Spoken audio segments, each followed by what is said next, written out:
SportsTone.net.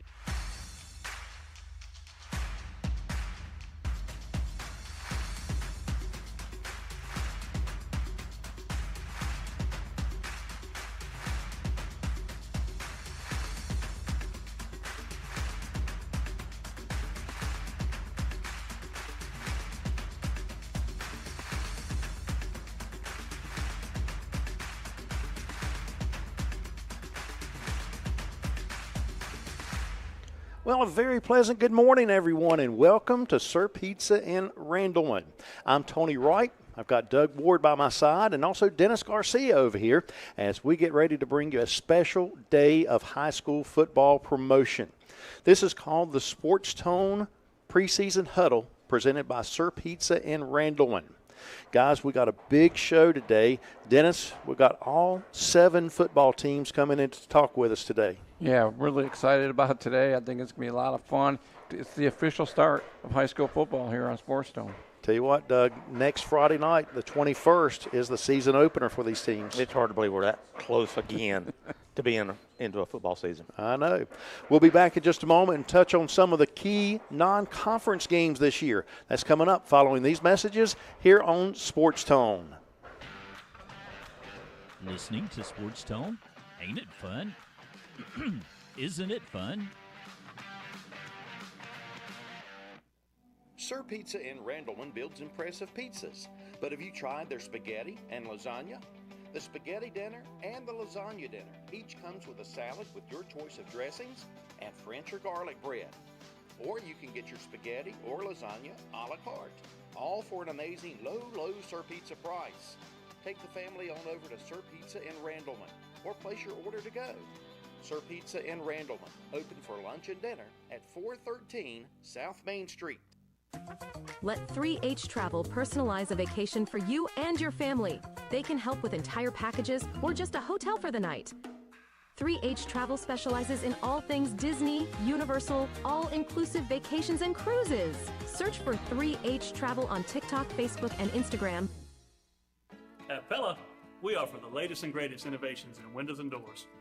New products like the hidden screen and easy slide operator can help elevate the aesthetics and quality of life at home. On top of that, our continued dedication to customer service and the Pella warranties that come with each product are unmatched. We're so excited to improve your life at home all year round. Come by our showroom or contact us today to set up your free in-home consultation and elevate your life at home with Pella Windows and Doors. How many signs can Bean Signs make? That number continues to grow daily.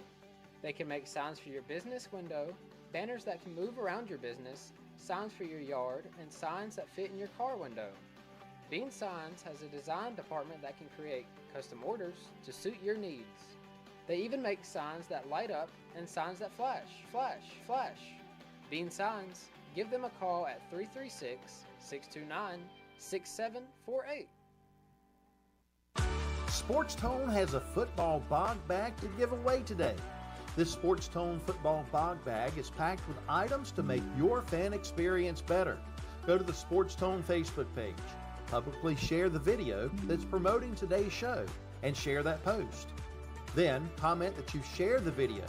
This will get you registered to win the SportsTone football bog bag.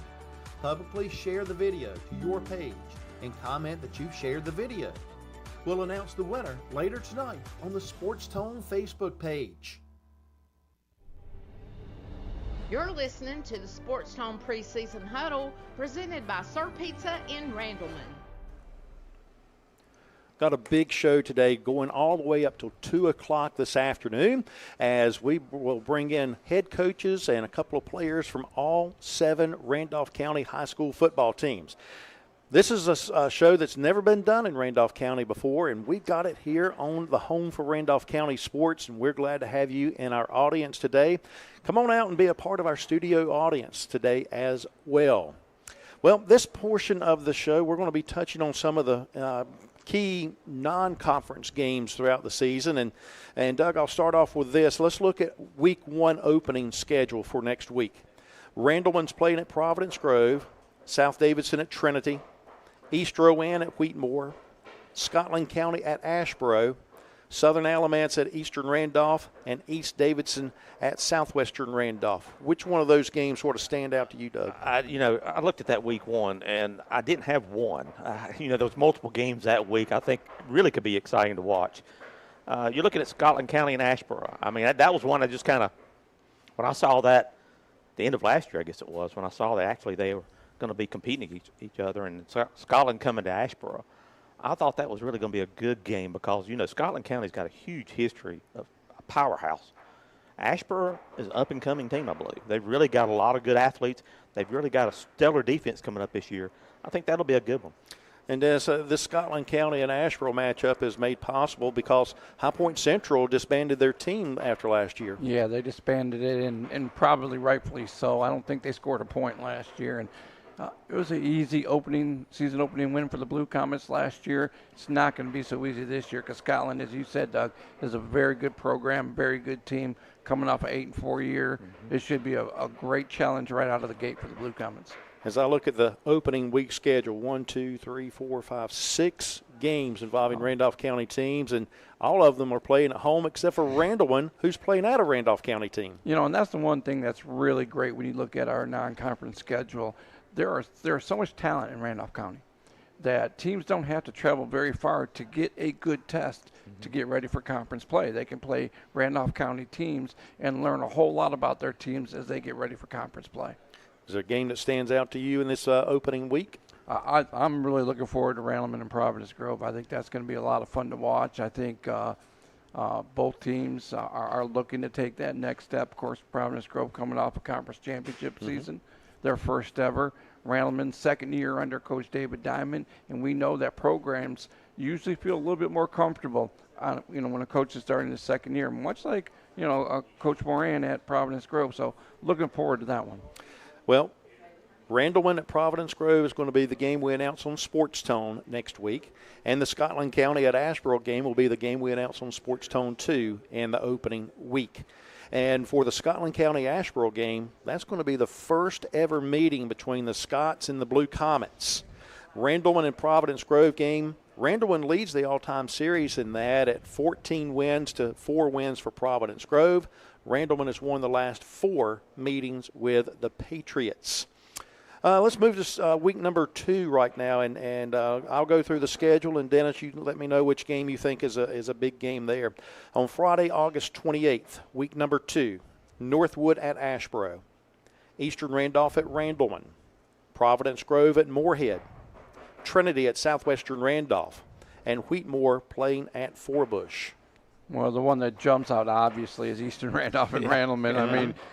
That jumps out and does a dance in front of everybody. These two teams have played when they were in the same conference, played at the end of the year. It was for the conference championship every year.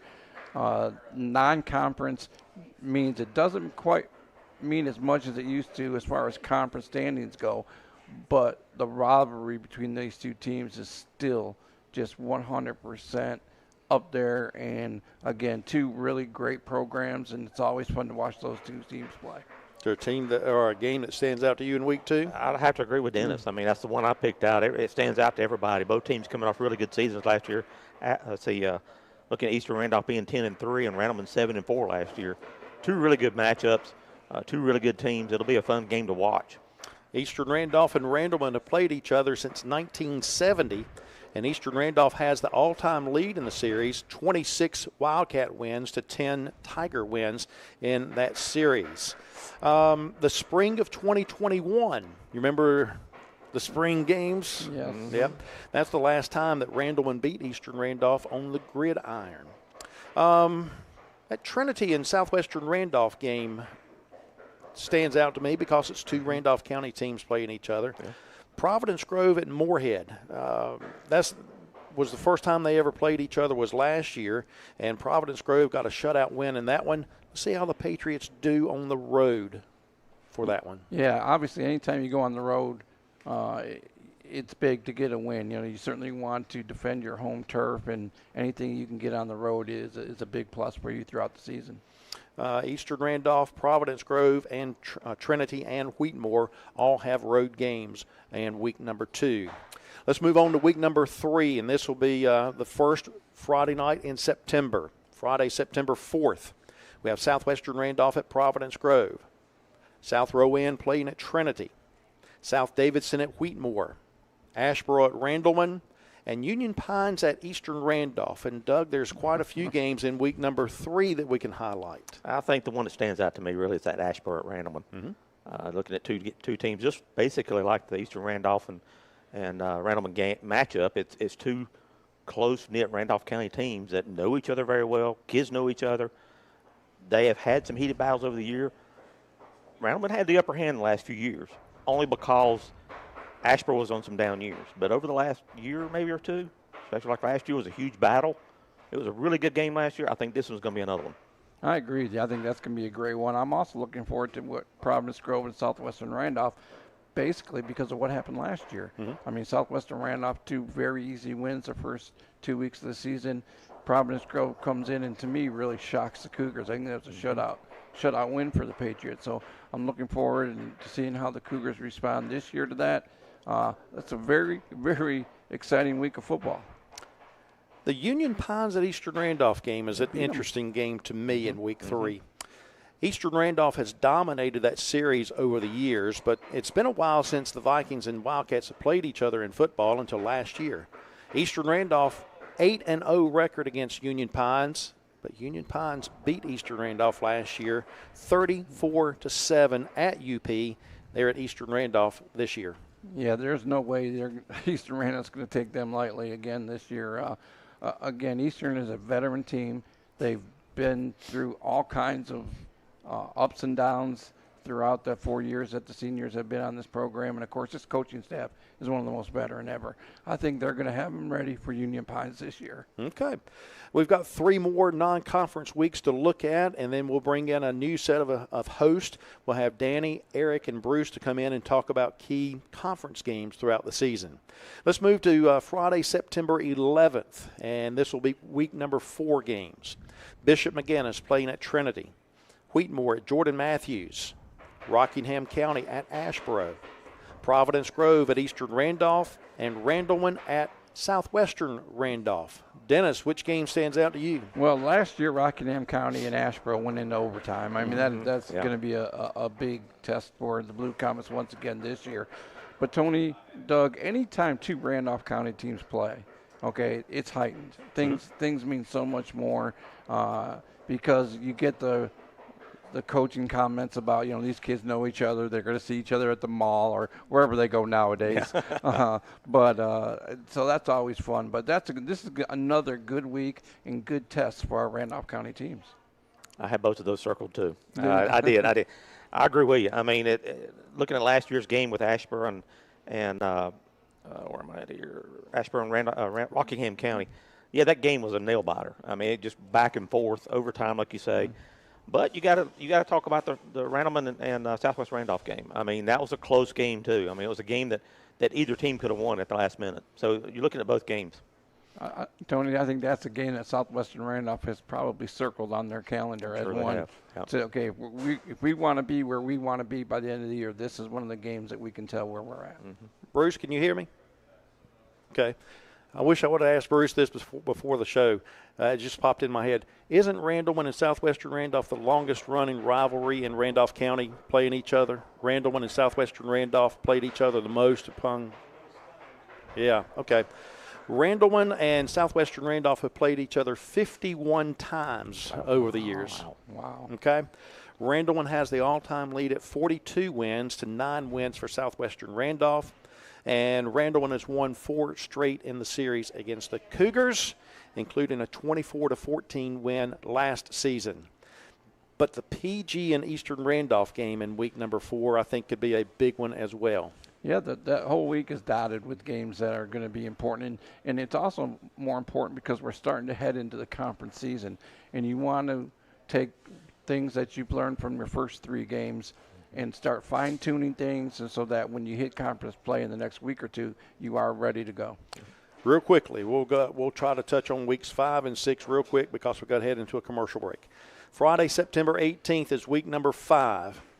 Jordan Matthews at Providence Grove, Felton Grove at Randleman, Southwestern Randolph at Wheatmore, and Trinity at Surrey County, Eastern Randolph at Asheboro. Eastern Randolph at Asheboro. Right. That's got to be the game. I mean, last year it was a great game, and I think we did that game, Tony, and it was just a nail-biter all the way through. Felton Grove at Randleman, first year for Felton Grove. Yeah, Randleman had to fill in their schedule. Felton Grove decided they were going to take it. I was trying to figure out, Tony and Doug, maybe you know. Do you know what schools Felton Grove? They're from the Raleigh area. Yeah, they're from APAC. So imagine, the first year Randleman should have the upper hand in that one. But, again, you just never know. Mm-hmm. And then Friday, September 25th, will be the final week of non-conference games. Just two of them, Southwestern Randolph at McMichael and West Stanley at Eastern Randolph. Well, Southwestern Randolph and McMichael, they had no problems with them last year. This is, like I just mentioned before, you want to be totally ready to go. You just want to take all those deficiencies that you've seen in the first 4 or 5 weeks and wrap them up in a bow and get ready. So, both games are going to be important for their teams. Mm-hmm. Absolutely. I mean, you made a good point in the fact that they need to be, by that time, really set on where they're going to be as far as a lot of positions on the field. And you're hoping by that time, too, you're not suffering a lot of injuries. So that's another thing you got to really focus on, too, is taking care of these kids throughout the season, making sure you don't suffer that key injury. Mm-hmm. That will cover the non-conference portion of the upcoming football season. When we come back, we'll touch on the conference games and some of the key games there. So stay with us. You're listening to SportsTone. Let's get back to talking football with the SportsTone Preseason Huddle presented by Sir Pizza in Randleman. Summertime is a magical time for making memories with family vacations, cookouts, and taking in a ball game. As these summer days begin to wind down, Premier Pediatrics reminds you that it's getting closer to back-to-school time. So, parents, don't forget to schedule a health assessment or sports physical for your child before the new school year begins. Schedule an appointment for your child at Premier Pediatrics, 530 Greensboro Street in Asheboro. Planning a funeral can be overwhelming, but you're not alone in this.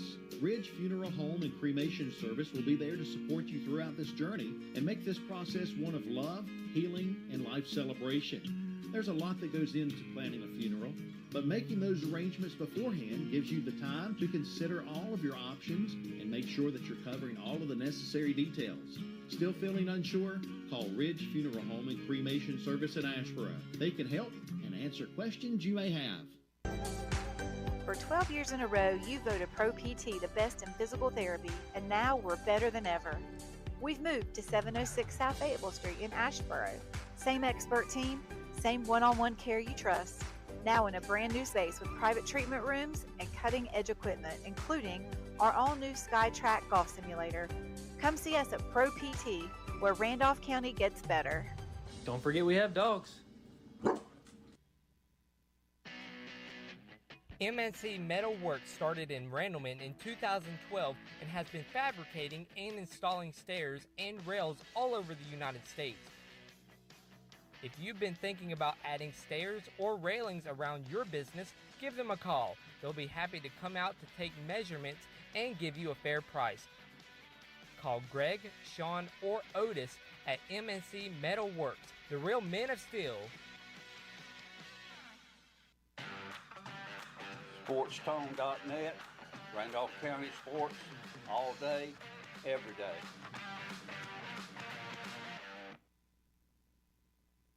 Good morning and welcome back to the Preseason Huddle here at Sir Pizza in Randleman. To my left, I have Eric McLaurin, and to my right, I have Bruce Strogan, and we'll be talking about conference, well, really, the most important games moving into the conference season, and we'll do this week by week, and we'll jump in here. And most of these conferences that Randolph County, the high schools are in, are rather small, so they don't start their conference seasons until really, well, late into the season, almost halfway through the season. So on September the 25th, and we did some prep work prior to going into this segment. I think all three of us will agree. In the Pac-7, the week of September the 25th, it's Ledford High School at Randleman. Eric, what do you think? Well, firstly, the first thing to talk about here is that the Pac-7 is one less team than it was last year. with High Point Central not playing a varsity season. So that's going to factor in to Randleman's conference season. 6 conference games last year, only 5 this year, but they're still getting a head start on everybody else, like you said. And that was a game that did jump out to me against Lexington at Randleman, just up the road here from us. And it was a really good game between those two teams last year. It was a 2-point win for the Tigers last year. And those are two teams that are, predominantly better teams, or good teams in the area there. And it's a good test right off the bat in conference play for Randleman. And that's week 6. So you only have about half the season, like you said, 5 weeks to really get into that group before conference season, which is always, any coach will tell you, conference season is the most important part of the regular season. And it sets the table for the playoffs. I'll make a correction. That was Lexington, not Ledford. Moving on to the next week, the week of October the 2nd, in the TAC 6, Asheboro High School at Northern Guilford High School. Asheboro, an up-and-coming team, looking for a great year. But, Bruce, if you want to play with the big dogs, you got to beat one of those big dogs. And one of those big dogs in the TAC 6 is Northern Guilford. Yeah, looking forward to that. I don't follow Guilford County sports. I haven't been lately, but they've coming off a couple of really good years, 11-2, 12-2. Got beat by the eventual 6A champion last year in the regional finals, but graduated on an awful lot of skilled players. Those 2 good years preceded by a couple of middle-of-the-road years, or 3 middle-of-the-road years. Don't know if they've turned it around or if that was just a couple of good years, but we'll find out, I guess, by the time they get to conference play. And that's a good time to be starting, because you will have had all of your non-conference games. Got one extra non-conference game in there for those guys. And even with a lot of new players and a lot of new positions, you should be ready to go by then.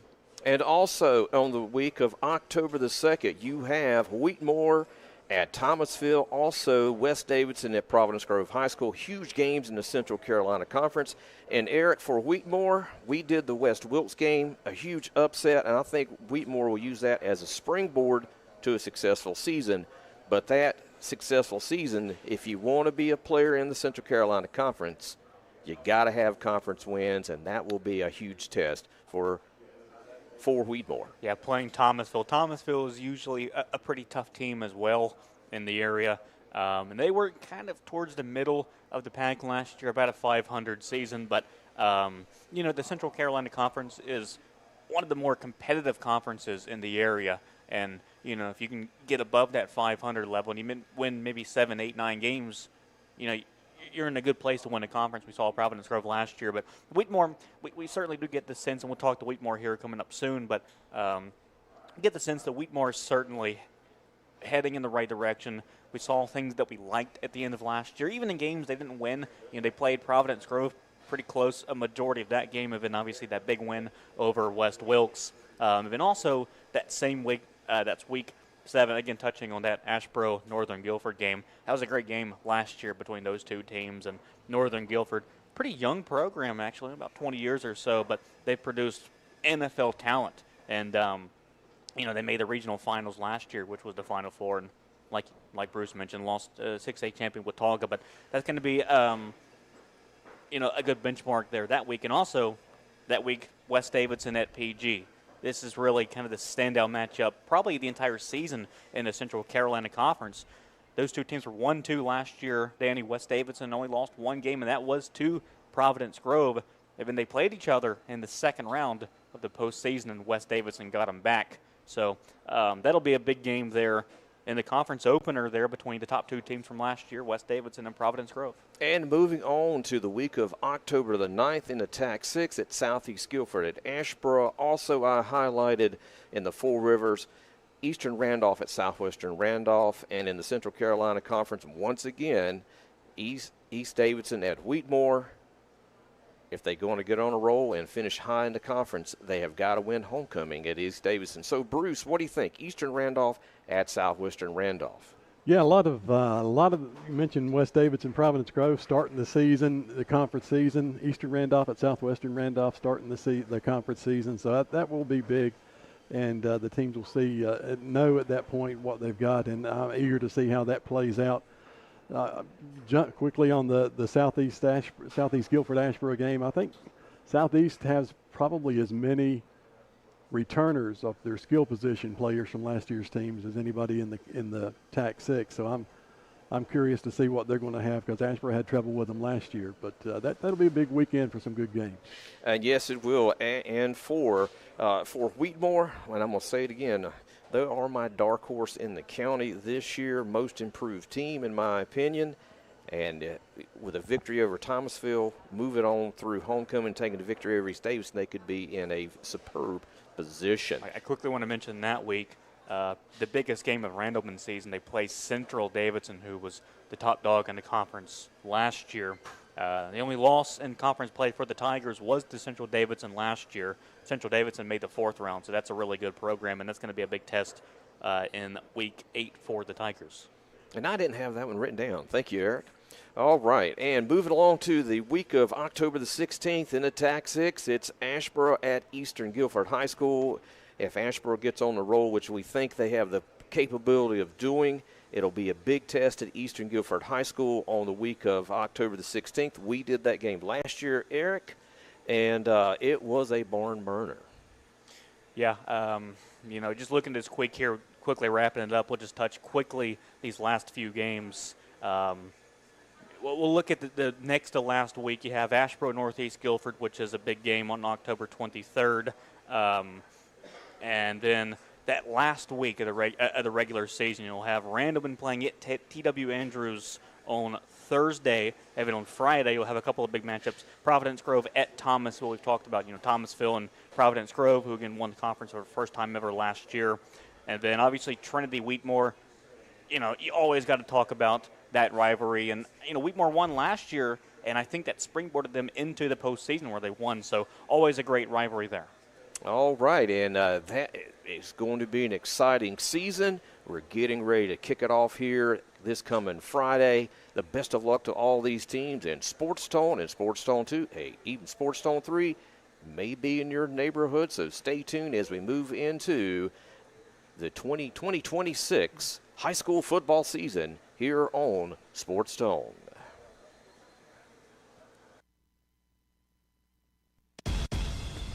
Get scores and the schedules at SportsTone.net. SportsTone has a football bog bag to give away today.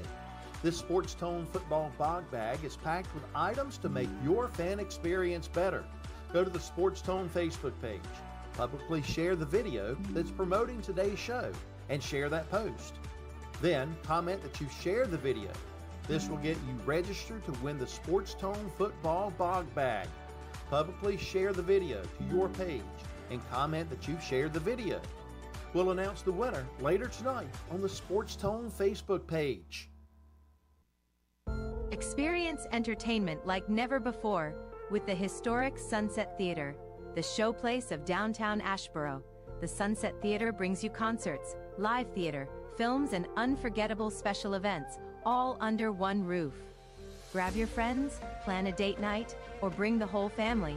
Sunset Theater has something for everyone. Visit sunsettheater.org to see what's playing and get your tickets today. Summer is a time for being outdoors with your family and friends. Carolina Pharmacy reminds us that we need to also take precautions for being out in the sun. They carry sunscreens and have aloes to soothe sunburn.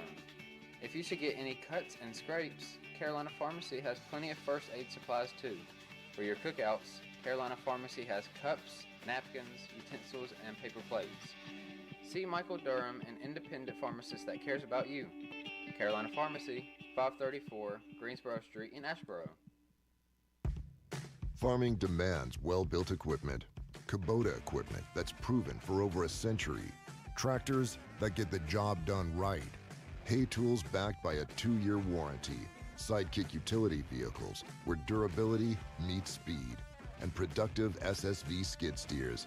Visit your local Kubota dealer for a demo today. Get the job done right at Asheboro Kubota, 125 Red Rock Road in Franklinville. If you're wanting a picture-perfect memory, call on Kaylee J Photography. Hi, I'm Kaylee, and I specialize in couples, weddings, and lifestyle photography. Capture those special moments in time through photography. You can find more information about my business, Kaylee J Photography, through Facebook and Instagram. Let's make an appointment and get you set up for a picture-perfect memory with Kaylee J Photography.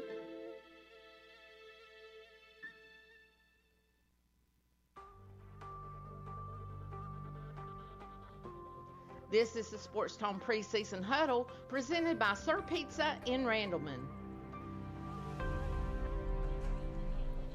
And welcome back to our show. I'm Tony Wright. Doug Ward is by my side now. And we're going to be talking with a lot of Wheatmore folks over the next 30 minutes. We're going to start it off here with our head coach, and Jacob Sheffield. And Coach Sheffield, welcome to the Preseason Huddle. I appreciate y'all having us here. Yeah. So last year was one of those years where struggled a little bit through the season, then all of a sudden, boom, in the playoffs, you picked up a big road win. And I know that was exciting for you, but you want that to be the norm, right? Yeah, 100%. You know, non-conference last year, we were playing pretty injured, pretty beat up. When we got to our conference part of the things, we started getting players back, and then that's when you started seeing us take the next steps and get better and find a flow and a rhythm. Playoff win was wonderful, but, yeah, we want that to become the standard, not the shock. Sure. You know? Well, you're bringing back 8 starters on offense and 6 on defense. Looks like you've got something to build off of from last year. How do you see that transitioning with your seniors maybe taking some leadership roles? Yeah, I mean, the seniors have done a great job to this point with stepping in and showing, you know, even our JV players, this is how we do things. And it's just one of those where you get the more experience. And this is the first year since I've been at Wheatmore where our senior class complements our junior class, meaning we have the same amount number-wise in both classes. And then when you look at our sophomores and freshmen, we're starting to match numbers there. So numbers as a whole are starting to build in the program. And when you get that, you get the continuity of the older guys becoming the leaders and the young guys learning from those guys. Mm-hmm. So, you know, you brought up something I hadn't thought about till just now, the JV program. There seems like a lot of JV programs in a variety of sports has been dropping their JV programs. How's the JV football team at Wheatmore? My first year was the first time, I think, since COVID that we made it through an entire JV schedule.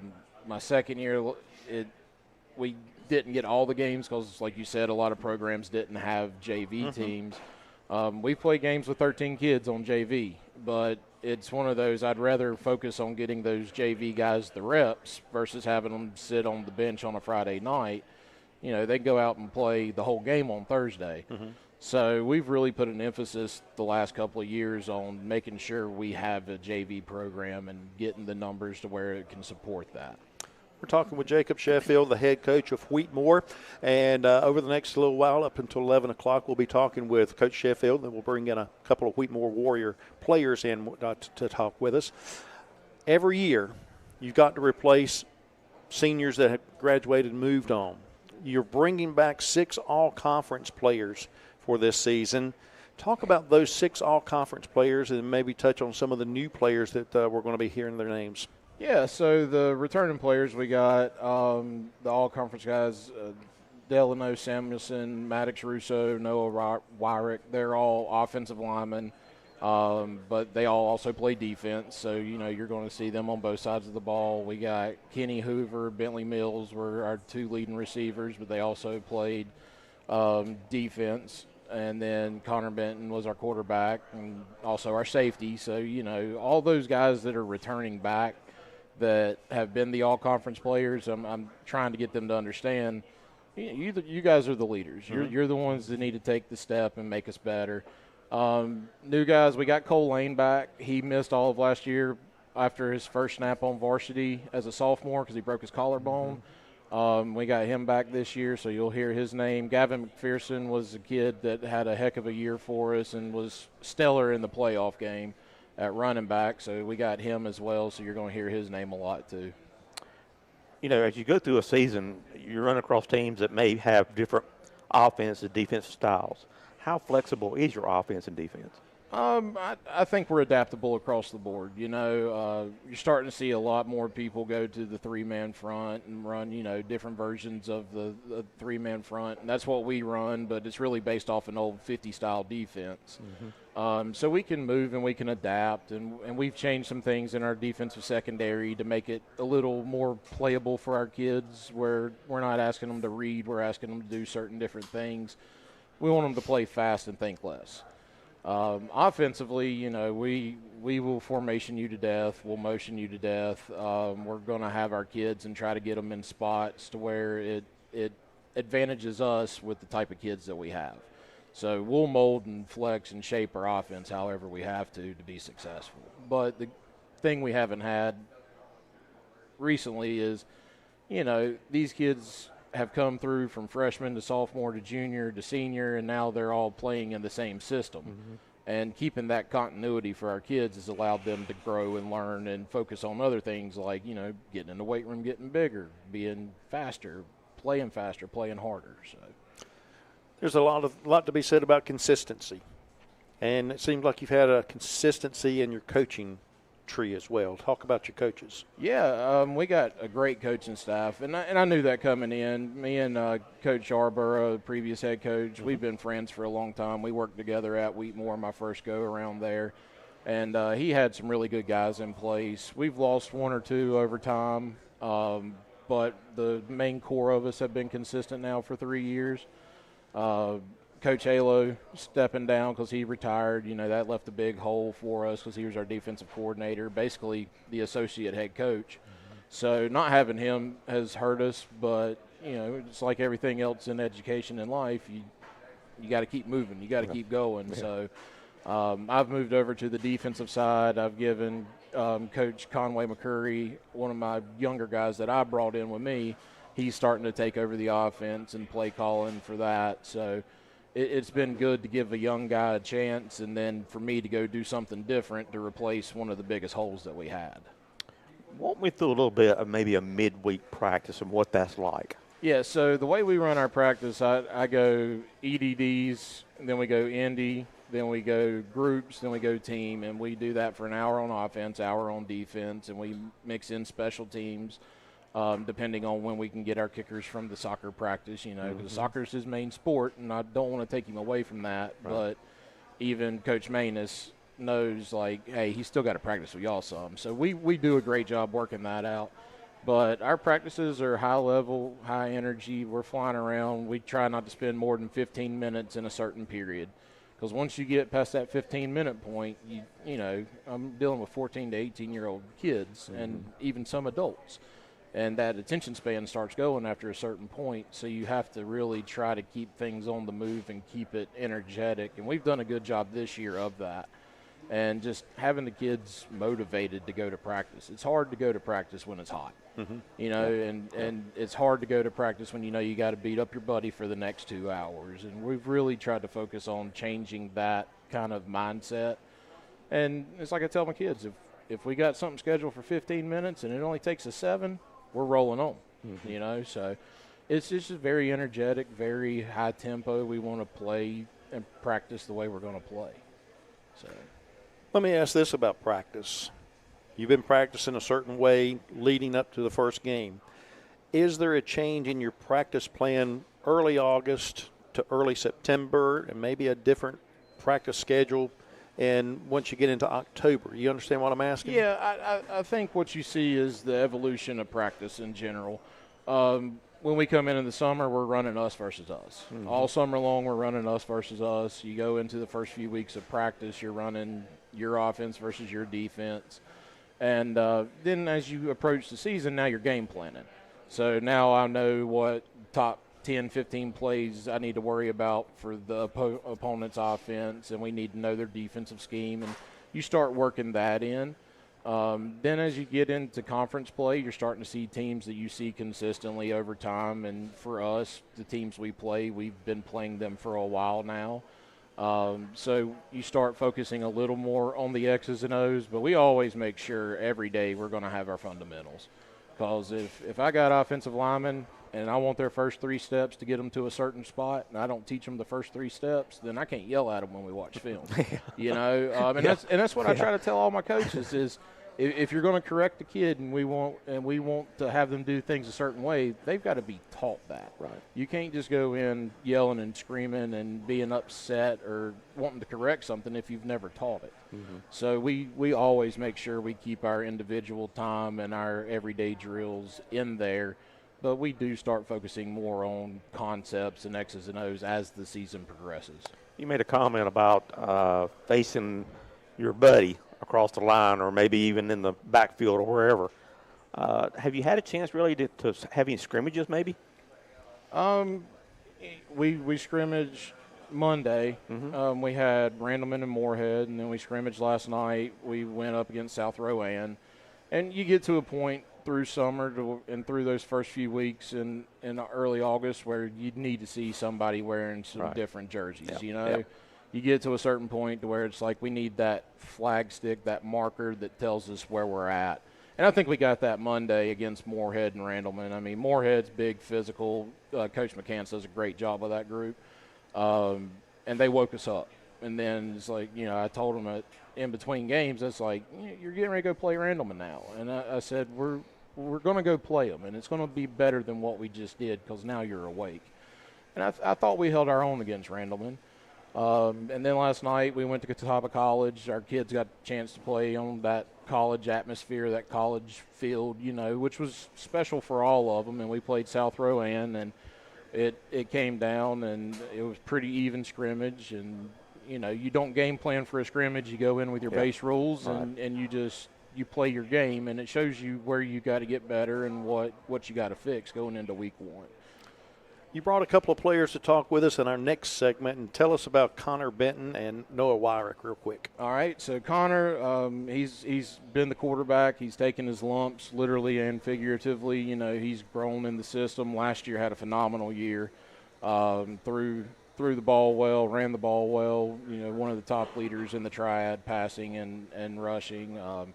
Really turned into the leader we needed last year, and glad to have him back for one more season. And then Noah playing at a high level as a young kid.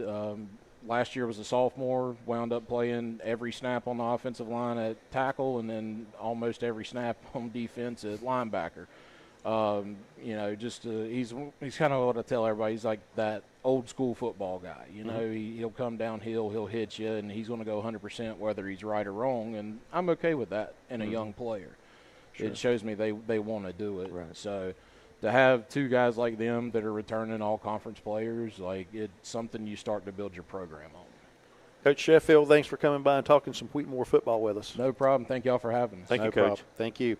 We'll be back in just a moment and talk with Connor and Noah following these messages on SportsTone.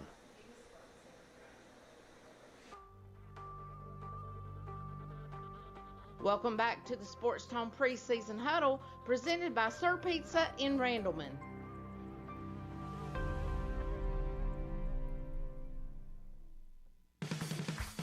When you smile, the whole world smiles with you. Taking care of your smile is what Dr. Cleve Dunn does best. Their dentist office employs lots of smile experts. A smile is the shortest distance between 2 people. Dr. Cleve Dunn is a dentist in Asheboro and has been providing smiles for his patients since 1981. Dr. Cleve Dunn is located at 310 West Salisbury Street in Asheboro and has been a longtime supporter of Randolph County Athletics.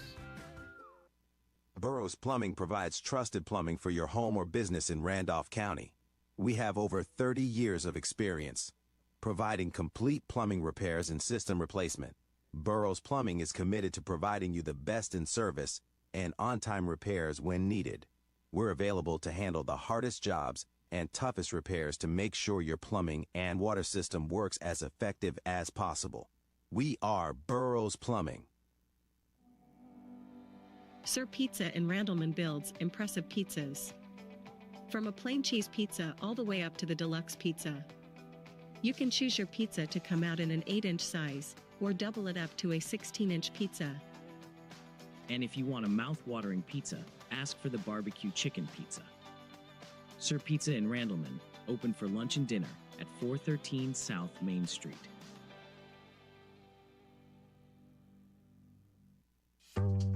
Dixon Heating and Cooling Services offers quality work and trusted results while servicing Randolph and surrounding counties. We provide sales, service, and installation of heating and cooling systems. Dixon Heating and Cooling Services is licensed and insured. Stay cool in the summer and warm in the winter. And remember, if your air needs fixing, better call Dixon.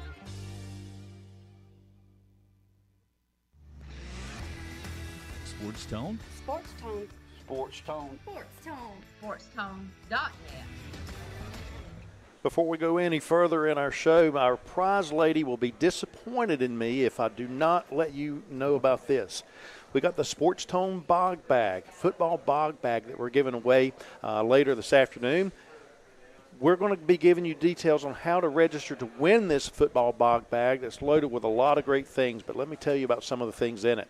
There's a rechargeable neck fan in it. This thing will keep you cool during these early football season games. There's a SportsTone Brewmate cup, and this is a super nice Brewmate cup that will keep your cold drinks cold and your hot drinks hot.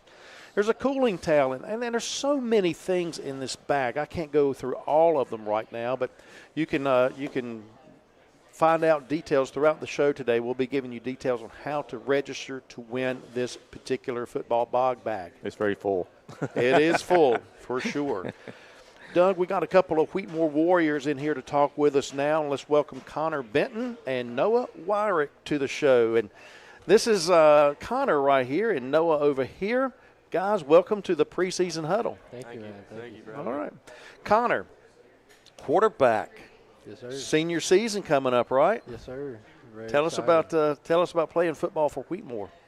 I mean, I've played quarterback since I was a freshman. I love it, and nothing else I'd rather do, especially with the guys. Definitely had to grow since freshman year as a team. So I feel like this year's finally we're all together, and it's nice to play at a higher level with everybody.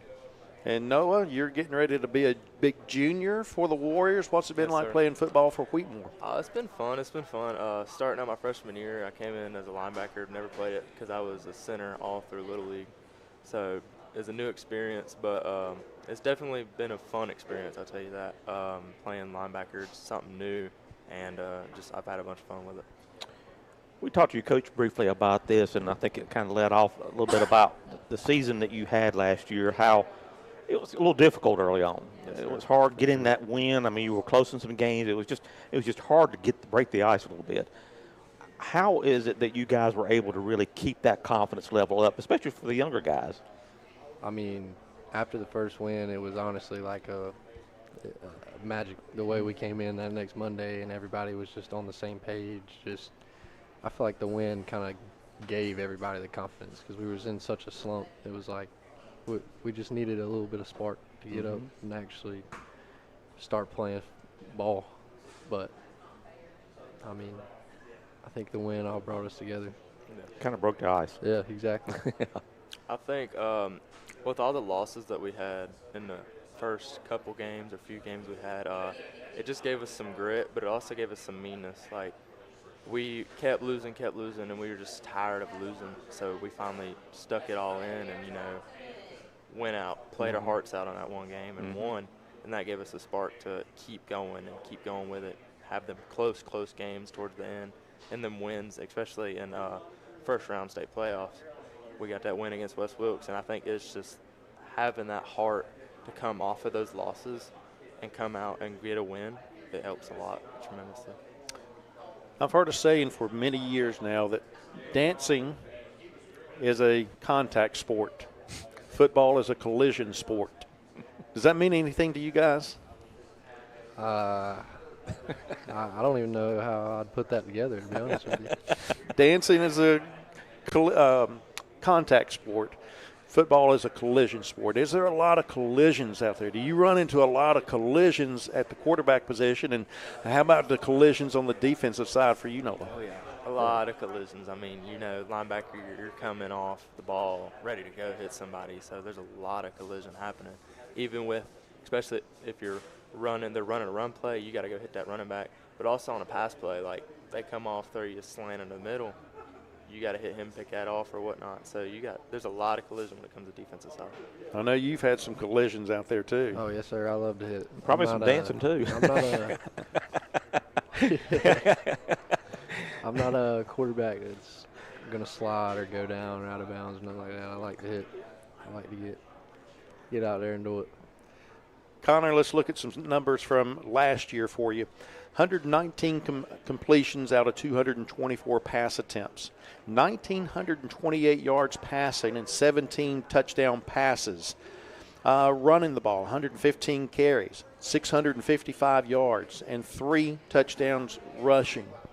As the quarterback, you got the ball in your hands a lot. Yes, sir. Is that what you want? That's all I want. Just being a good,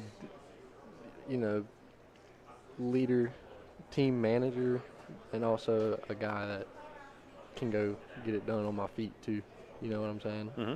But I love it. And for you, on the defensive side at the linebacker, let's talk about your responsibilities there.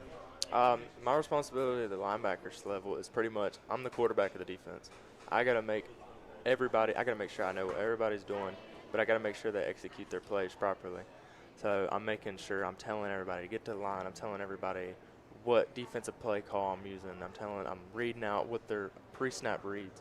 I have to do all that stuff, and that helps a team the whole defense as a whole, because if I can go out there, tell them what to do, and tell them pre-snap reads and whatnot, that can make us maybe from getting that sack compared to a 5-yard gain. Mm-hmm. You got a young team, and you guys, junior, senior. Who are some guys maybe you're seeing stepping up?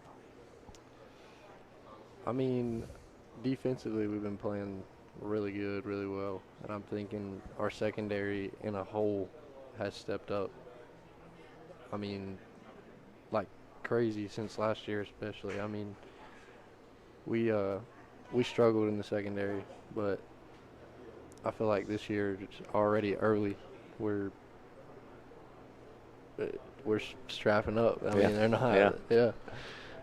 But no, I mean, I can't really say anybody specifically. Just There's a group. just we've all grew as a group, and I love it.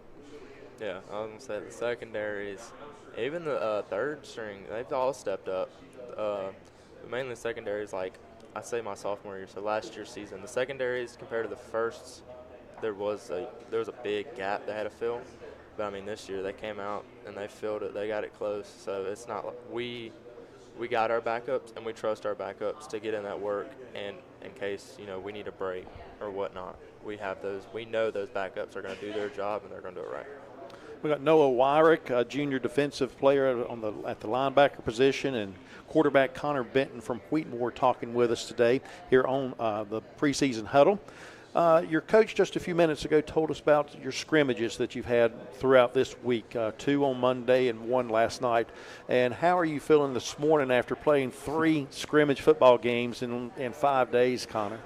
Well, I didn't end up playing last night. Had some shoulder issues, but the Monday scrimmage we only played the Moorhead and Randleman one. Yeah, so I mean, Moorhead we came out slow, but I think we were kind of worried, just needed to get our feet under us. And then Randleman, I think I heard him talking about, we were like, it's Randleman. We're not going to be able to come out here and do what we just did and be all tired and everything. We got to come play ball. And we did. We came out and held our own for sure. So just seeing that in general makes me excited.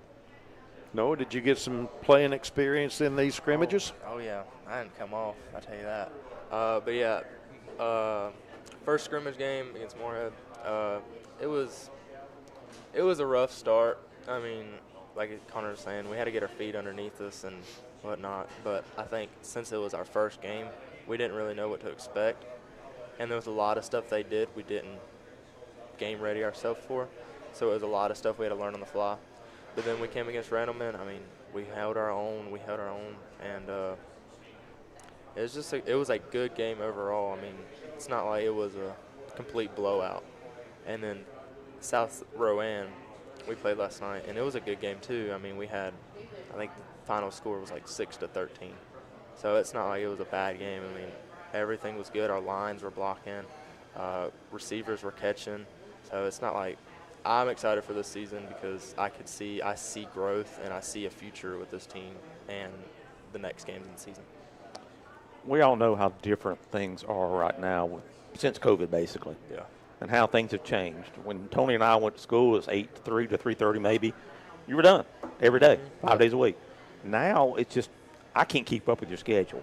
I really can't. I'm not familiar with it. I don't know it. I don't have kids in it. So my question would be, how do you balance school nowadays with football and the practices, the games? I mean, getting your excitement up for a big game even. Yeah.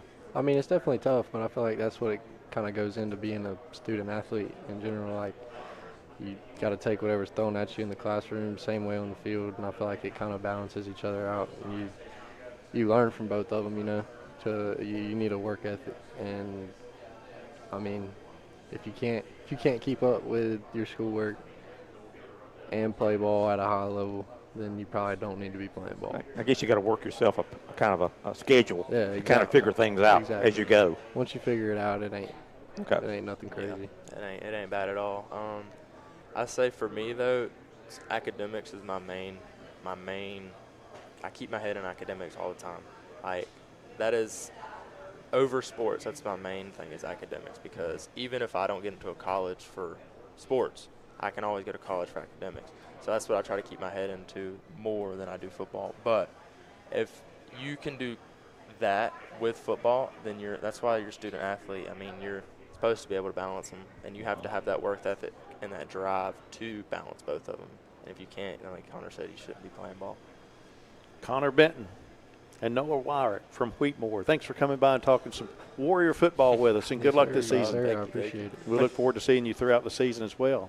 When we come back, we'll be talking with Trinity football coach Mark Rayner, and Cohen Wolf and Zaire Gill will be the Bulldog players we'll be talking next. Don't you go anywhere. This is the Preseason Huddle on SportsTone.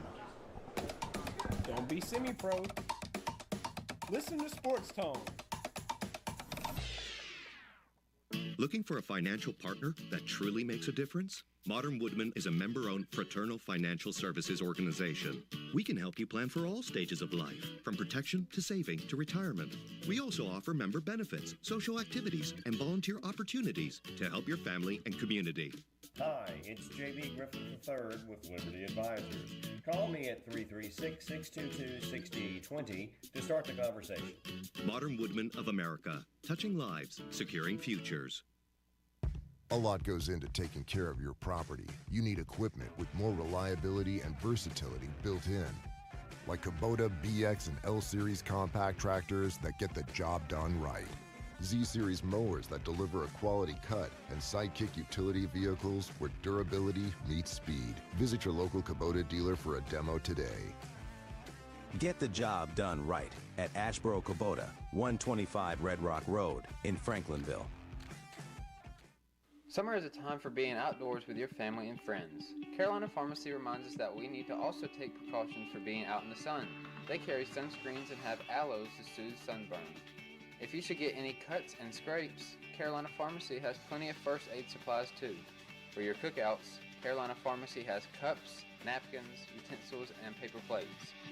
See Michael Durham, an independent pharmacist that cares about you. Carolina Pharmacy, 534 Greensboro Street in Asheboro.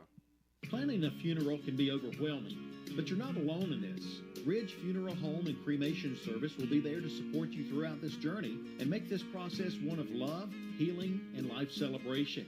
There's a lot that goes into planning a funeral, but making those arrangements beforehand gives you the time to consider all of your options and make sure that you're covering all of the necessary details. Still feeling unsure? Call Ridge Funeral Home and Cremation Service in Asheboro. They can help and answer questions you may have. SportsTone has a football bog bag to give away today. This SportsTone football bog bag is packed with items to make your fan experience better. Go to the SportsTone Facebook page, publicly share the video that's promoting today's show, and share that post. Then comment that you share the video. This will get you registered to win the SportsTone Football Bog Bag. Publicly share the video to your page and comment that you've shared the video. We'll announce the winner later tonight on the SportsTone Facebook page. Thank you for pulling up a front row seat and listening to the SportsTone Preseason Huddle presented by Sir Pizza in Randleman. Welcome back to the Preseason Huddle here at Sir Pizza in Randleman. And up next it is Trinity is in the house. Coach Mark Rayner, welcome to the Preseason Huddle. Hey, appreciate you guys having us today. Now, I got a question here. You look so young. What? To be a head coach. Now, don't take that personally. All right, that's not a dig at you. Yeah. So how old are you? I'm 37. 37. Yeah. Yeah, I graduated Trinity High School in 06. Okay. Yeah. Well, you look much younger than you're 37. And this is year 18 for me coaching all together. 6 as a head coach, second at Trinity. I'm not seeing much gray yet. It's on the. I'm bald. Oh, you're bald. Yeah. Okay. So you like, hide it, sort of try to hide it like right. I do. Yeah. Gotcha. 100%. Well, Coach, last year you 1-9, a very, very young team. For sure. Now, those kids that were young last year, another year experience, they're Yep. bigger and they're stronger. So what are your expectations for this upcoming season? My biggest expectation, what I tell our kids, is we need to be able to compete.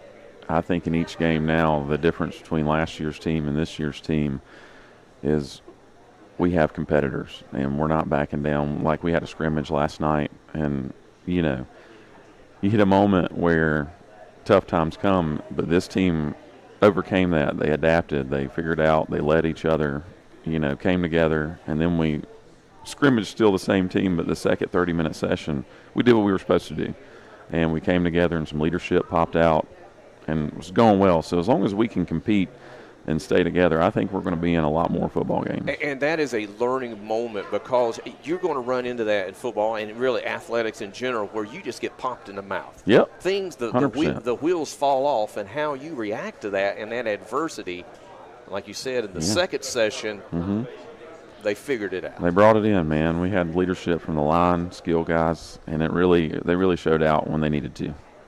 I want to ask about putting in a culture of winning, because obviously, the winning, it's tough. Sometimes just getting over that hurdle can be tough. And, look, last year, there were several games that you were competitive in, I think, especially middle of the year. And I think what's the big thing here in this offseason, getting over that hump and being beyond competitive and now being able to win games? You got to learn to win. You got to buy into the program. Just the difference, again, from last year to this year is we've had guys coming since the dead period was over and, lifting in my class, obviously, but also after school. And then, once the spring dead period's over, we've had guys coming out. Off-season participation has been much better. Over the summer, the numbers that have been coming out has been much better. And not just like the number itself, but consistently how many guys are at practice. It's not 18, 24. It's been, 35. And then it's the coaching staff, man. The biggest thing to me when you get hired is the guys that you put beside you. And, man, those guys are all in. We've made some changes, but I've got a group that we can go to war with, and that the kids are buying into what they're teaching. We've got, it's just growth. It's every day grinding, stacking days, and you learn to win. And once you get over that hump, once somebody makes that play, kids understand it's possible, and there's belief after that. And I was going to ask you about your numbers. Yeah. All right. So what are your numbers on varsity? So we're looking at, it's low 20s. We're probably going to have 25 to 27 that we bring to varsity football games. All right. And a JV?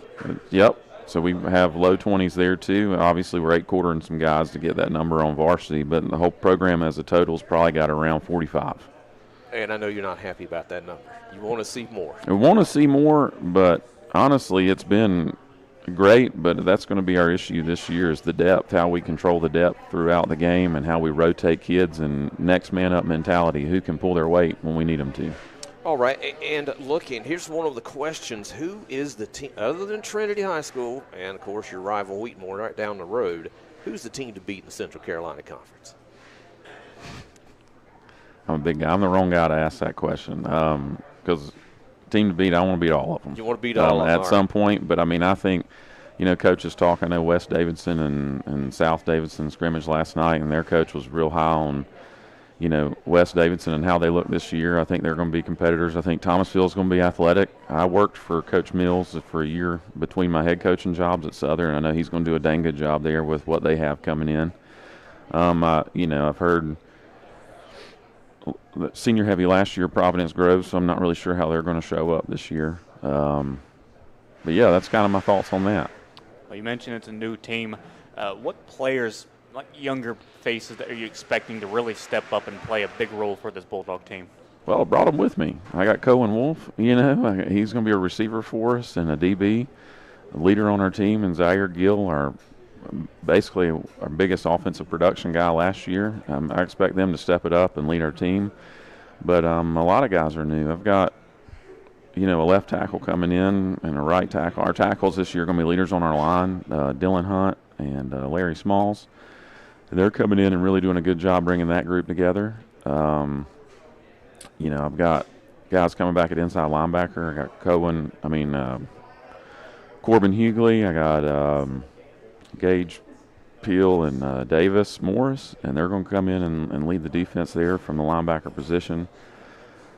And the quarterback, we got a little battle going on right now, but we got Nate Sams and Nick Souls working that out. And if one of them's not quarterback, we got one at receiver helping us out quite a bit.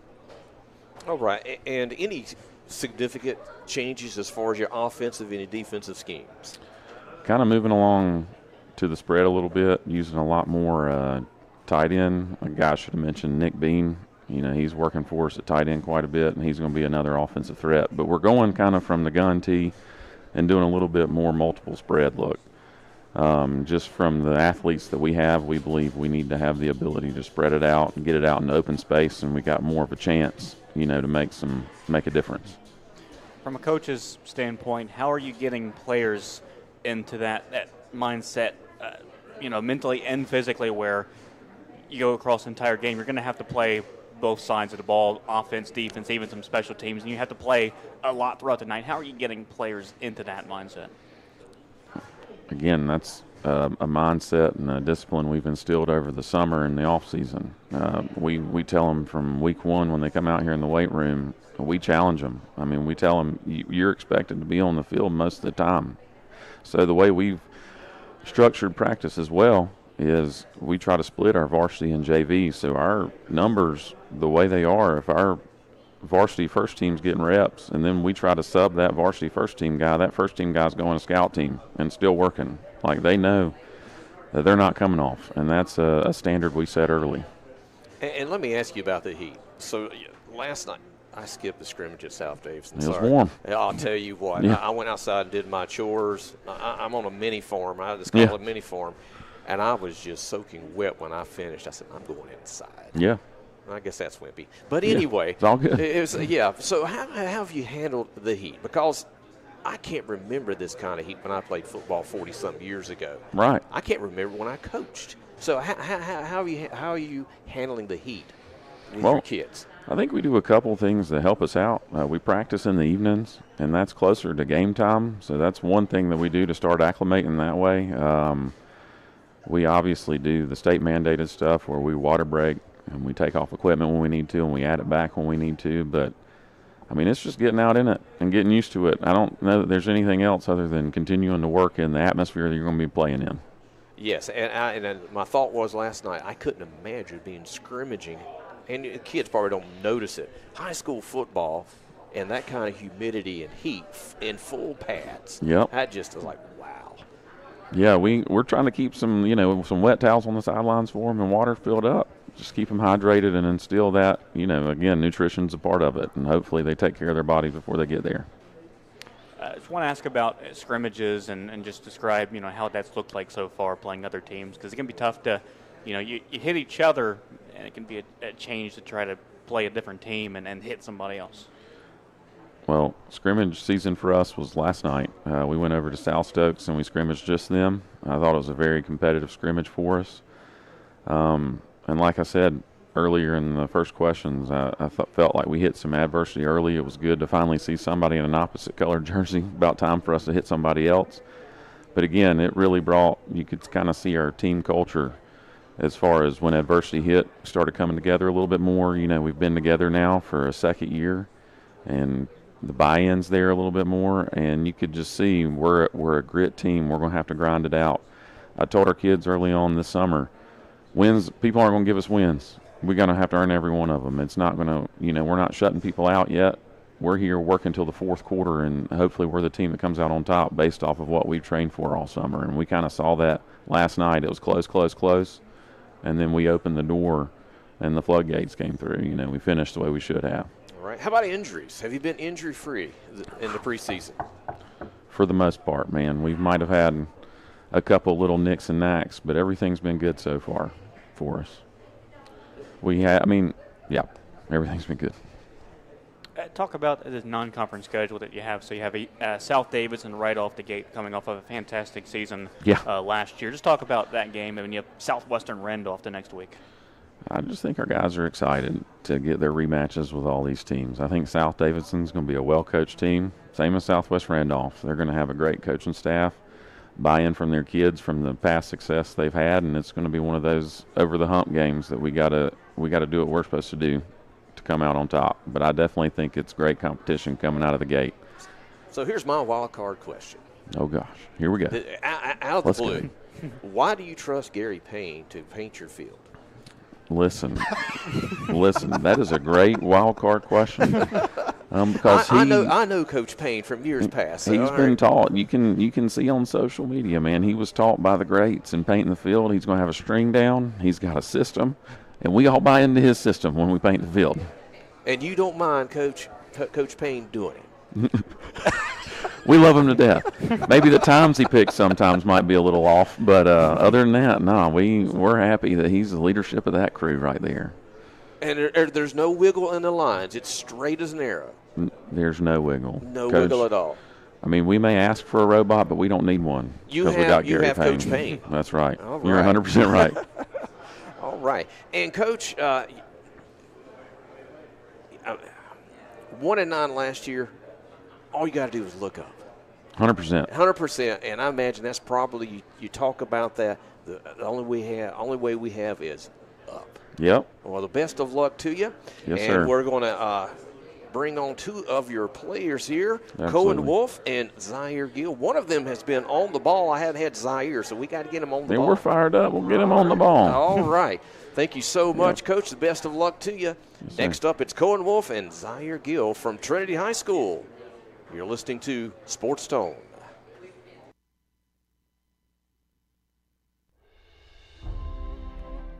You're inside the SportsTone Preseason Huddle, presented by Sir Pizza in Randleman. Burroughs Plumbing provides trusted plumbing for your home or business in Randolph County. We have over 30 years of experience providing complete plumbing repairs and system replacement. Burroughs Plumbing is committed to providing you the best in service and on-time repairs when needed. We're available to handle the hardest jobs and toughest repairs to make sure your plumbing and water system works as effective as possible. We are Burroughs Plumbing.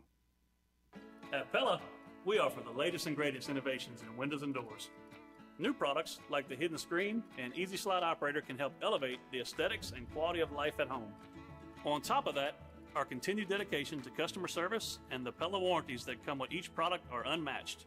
We're so excited to improve your life at home all year round. Come by our showroom or contact us today to set up your free in-home consultation and elevate your life at home with Pella Windows and Doors.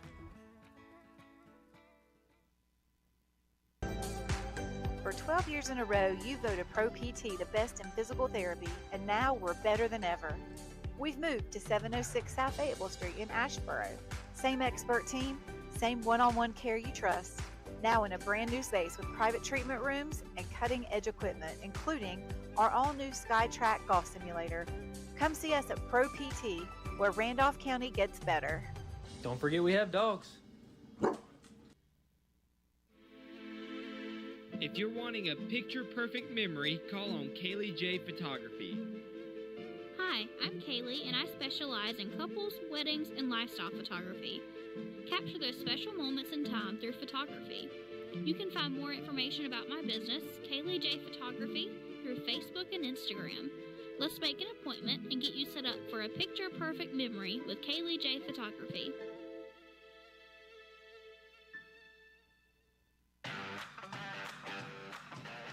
Let a sponsor know that you've heard about them on SportsTone.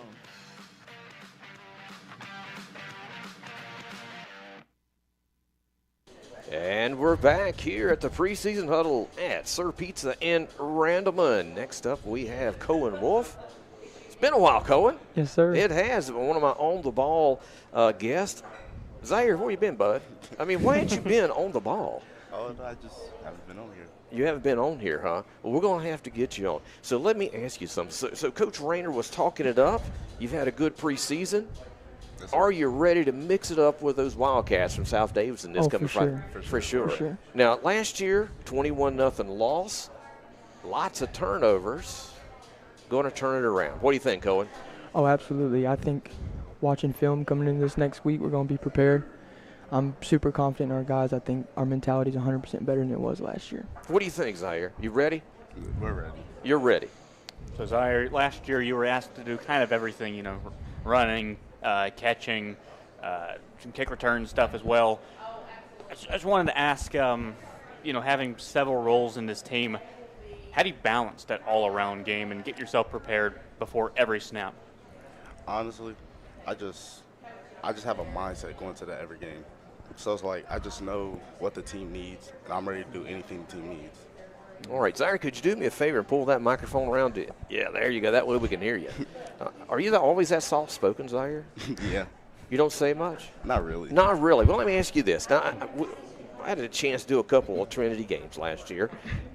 You got a little bounce, a little speed, a little wiggle. All right. Sir. Is this going to be your breakout season? You know, I hope it'll be my breakout season. But honestly, I'm not even really worried about me. I'm just worried about doing what the team needs, just so the team get wins. All right. And Cohen, let me ask you something now. Let me go to my cheat notes here. All right. Safety, receiver, utility skill player. All right. Third in tackles on the team last year from the safety position. Anything new? Did you change positions? No, I'm still there. I like coming down and making tackles, and that's probably my favorite part of the game, so I enjoy staying there. So are you playing free safety or strong? Free safety. Free safety. Mm-hmm. So let me ask you something about this, Cohen Wolf. And Zaire, you can agree or disagree with this. Are you a finesse safety, or do you like going in there and breaking up the pass with a hard hit? Do you let people cross in your area? Well, I'm not the biggest guy, so I have to resort to, you know, making plays and ankle biting and, you know, that kind of stuff. All right. But I'm more of a let the guy miss his block and go for a tackle kind of thing. Oh, okay. All right, then. So, Zaire, do you bring it? I do. Can you bring the pop? I can. Oh, yeah, you for can. sure. Do you agree with that, Cohen? Oh, he can. He sure. can. All right. He did it to me in practice the other day. Oh, he did it? They actually let y'all hit? Oh, yeah. Oh, okay. All right. Go ahead. So, Cohen, junior year upcoming here, correct? Yes, so, sir. I had 41 tackles last year, third on the team, and stepping up into that junior role this year. Again, Coach Rayner was talking about how it's a young team. How do you expect it to step up into a leadership role? That starts with communication, especially on defense and stuff like that, and just showing guys what it looks like to care. Because I know last year our mindsets weren't where they're supposed to be, and I want to show the younger guys like what it looks like to care and actually want to win games. You know what I mean? Compared to some of the guys last year. And Zaire, I'll ask you kind of a similar question. So last year, Caden Fuller was a big piece at running back, and now that he's graduated, being a senior, correct, this year, how will you expect to step up into that senior role, especially on offense? I just feel, especially me being a senior, because I've been playing varsity for some time now, and it's some people new. I'm just ready to step up anywhere I can. And so we were talking about with Coach Rayner about the Central Carolina Conference. Both Eric and I agree, one of the most competitive conferences in the state. Cohen, where do you think Trinity fits? What do we think? I mean, we can do whatever we put our minds to. I mean, I want to be number one, and that's for sure. And that's going to come with some dogfights throughout the season, that's for sure. I mean, we got good teams, and I'm ready to give it all I got. You know what I mean? All right. What do you think, Zaire?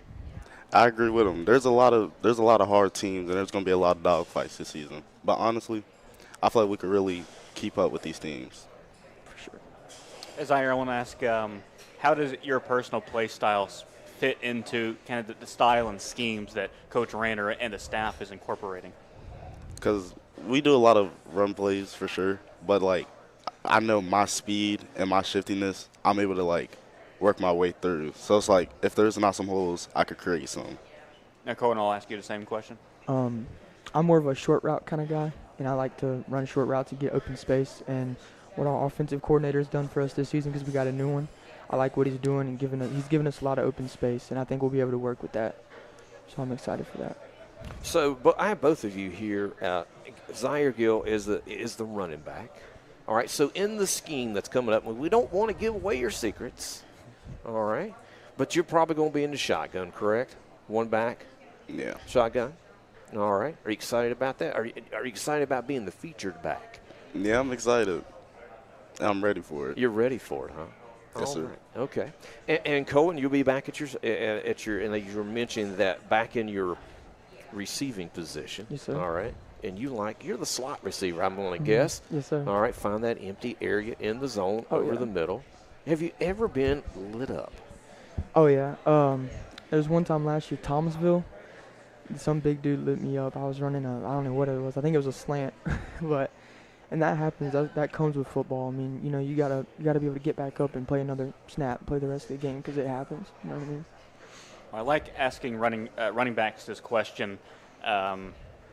You know, I know obviously you like to, you know, hit people, whatnot, and, you know, run over people. But for you, you know, would you rather, or I guess what I'm trying to ask is more satisfaction when maybe you truck a linebacker, you truck a safety, or if you make a miss with a spin move? What's more, you know, satisfying for you there? Me personally, I mean, I could do both, but I like to make them miss. Make them for miss? Sure. Like that elusiveness in your game? Yes. So what's your best move? What's your best move? Huh? I've seen jump you play. Cut. The jump cut. Okay. You like the jump cut. I do. Oh, yeah. And you have the speed. I use it a lot. You have the speed once the jump cut is made. You have that explosive next step that allows you to get into the open field. Yeah, so it's like once I make my jump cut, I'm able to just cut it off immediately. All right. And let me ask you this. Either one of you can respond. How have you handled the heat? It has been a nasty preseason as far as the hotness and the humidity. I'll tell you, yesterday, the scrimmage, when we got a break, I was throwing ice in my pads, man. That's like, that's it was hot. But I feel like as a team, we've took it really well because, like, just all of our mentalities, we just been able to just forget the heat and just get that work in. Just been able to embrace it because, like, not everybody gets the opportunity to play no matter the conditions. And the first 5 to 10 to 15 minutes of practice, at least to me when I played, were always the worst during warm-ups because that's when the heat starts to hit you. You're in full pads. You got that helmet on, and the sweat starts rolling down into your eyes. Yeah, I remember those days. Now, I know obviously, you know, you want to win. That obviously every team wants to. And, you know, you Zaire, you talked earlier about how, you know, you just want to be looking more at the team. But looking at you at your game here this senior year, what are your personal goals that you want to accomplish this season? Maybe how you contribute to the team or how you maybe want to improve in a specific area. Really, I want to improve more so, like, vision-wise, because, like, I've missed a lot of holes in the past, but I really just want to be able to, like, find more holes and really separate myself. I'll ask you the same question, Cohen. Can you repeat the question? I'm sorry. Yeah, you know, just how you want to improve on a personal scale this year and what areas you want to improve in your game. Definitely, I'd say my shiftiness. I wouldn't say I'm the most shifty guy, but I want to be able to gain more speed and make more people miss, you know what I mean, kind of thing. I have open space and make miss and I want to make big plays and score touchdowns. I don't want just 3 yards every time, you know what I mean. School's about ready to start back. Oh, so sad. No, I'm just kidding. School's getting ready to start. So what's it like on that first practice when school begins on a Monday? What's that practice like, Zaire? I know what it is as a coach, but I'm not going to say. What's it like for a player? The Monday practice and school starts that very same day. It's tiring for sure because you're in school 7 hours a day and then you got to go to practice right after. It's definitely hard. I will say that. For sure. For sure? Mm-hmm. And the coaches are just as hard, probably harder on you that day than any other day having to make that shift. Yeah. No doubt about that. All right. Let me ask you this question, all right? Are you a gamer, Zaire? Sometimes. Sometimes? You don't play like NCAA football or Madden? Every now and again. Every now. What about you, Cohen? I do sometimes. Sometimes? Just depends. Neither one of you gamers? I mean, I am a little bit. I find that surprising, Eric. I find that surprising. Really? I guess you just don't have enough time, right? No. Not enough time. Keeps us busy. Football keeps you busy. All right. Yeah, so, Coach, I mentioned this is going to be a younger team. So what has this team been doing here in these last few weeks to kind of come together and bond outside of practice and just get more comfortable with each other? And this can be either one of you can answer. I'd say, that's just spending time, going to the pool together, like Kenwood Pool, and just hanging out, outside of football, bonding. We have a group chat. We talk a lot about other teams and the coaches and, what we like and what we need to work on, and just communication in general. I know yesterday we struggled with it a little bit at the scrimmage, but I think if we come together and we really put our mind to it, we'll communicate just fine. You know what I mean? And what's that transition like, Zaire, when, you've been practicing just with your team and, maybe some hitting in there, and all of a sudden you have these scrimmages like you had last night, and then you'll have, the game this week against next week against South Davidson, where you're having the transition from, hitting your guys, and all of a sudden you're having to hit these other guys. Honestly, I feel like it's really no different because when we hit, we always bring that energy. We always bring that toughness. So really, when we get to playing another team, it's really not that difficult. Well, I had this question about hitting because, there's different philosophies, coaching philosophies in regards to the weekly prep, how much hitting that you allow your kids to do. How much hitting do you get to do during the week, Zaire? We do a good amount of hitting.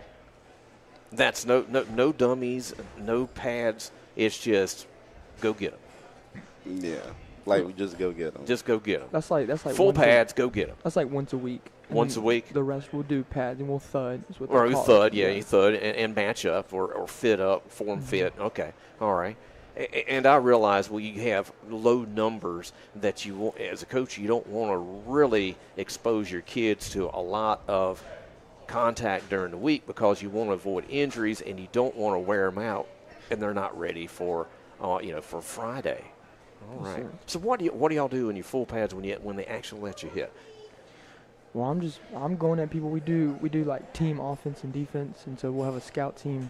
And normally they'll put a pretty good guy at running back, like Zaire or some of the younger guys we got that are pretty shifty. And my goal is to just work on my angles, you know what I mean, to be better for Friday night, no matter who's there. All right. And do you do goal line drills? We do. And are those fun?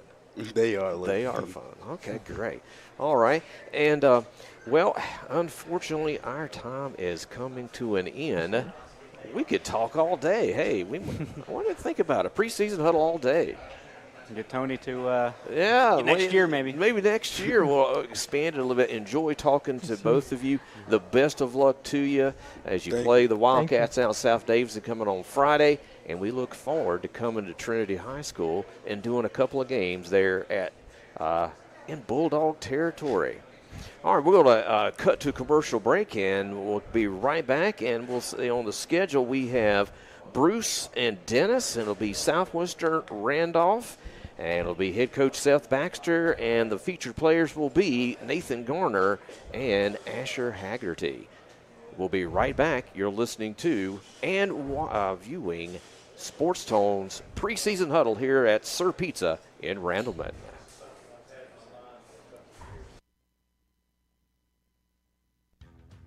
Your source for sports, SportsTone.net. Sir Pizza in Randleman builds impressive pizzas, but have you tried their spaghetti and lasagna?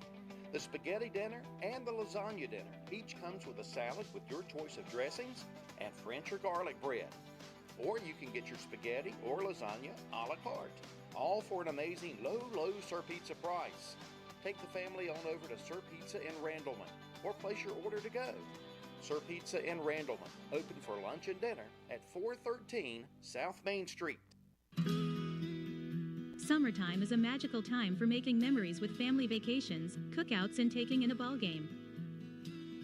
As these summer days begin to wind down, Premier Pediatrics reminds you that it's getting closer to back-to-school time.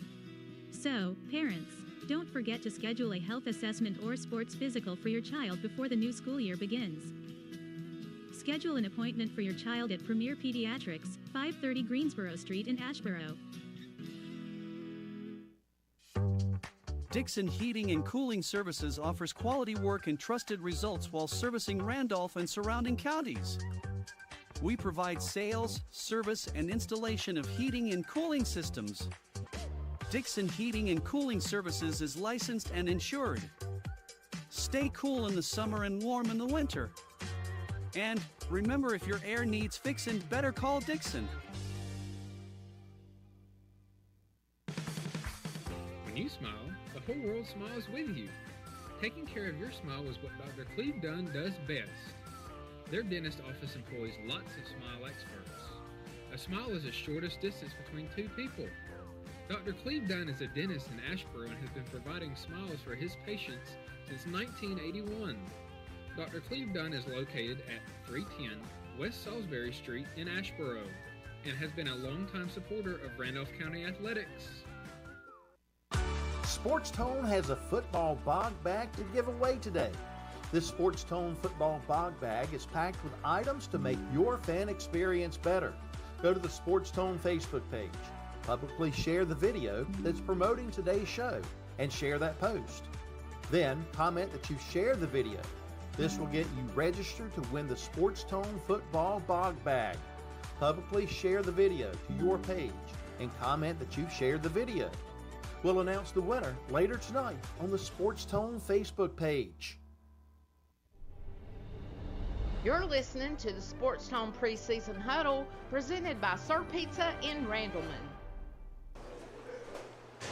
And welcome back to Sir Pizza Randleman as SportsTone Preseason Huddle continues, and we're going to welcome in. I'm Bruce Trogdon with Dennis Garcia, and in his 10th year now, Coach Yeah. Seth Baxter from Southwestern Randolph. Coach, welcome in. Hope things are going well. Things are going real well, Bruce. Thank you and Dennis for having me, and thank you to Tony for putting on this great event for Randolph County sports and the high school football. Well, I think I'm right. So tell us, in your 10th year, how has it started off for you? Yeah, I mean, I guess 10th year back at Southwest, or 9.5. I guess you're talking about COVID earlier, getting on those 6 games that year. But things are going really well. Great group of kids, great community. Administration does a tremendous job supporting our athletics, and we're real excited this year. Got a good group coming back. Junior and senior class, very, very junior heavy. A lot of seniors that have contributed as well, and returning starters as well, and some young guys with us, some sophomores and a freshman up. So we're real excited, and I think everybody this time of year is very excited and looking forward to it with week 1 coming upon us now. Coach, I want to take you way back. When you first came to Southwestern Randolph, the program probably wasn't in the best shape at that time. Right. And this is something that can't be done overnight.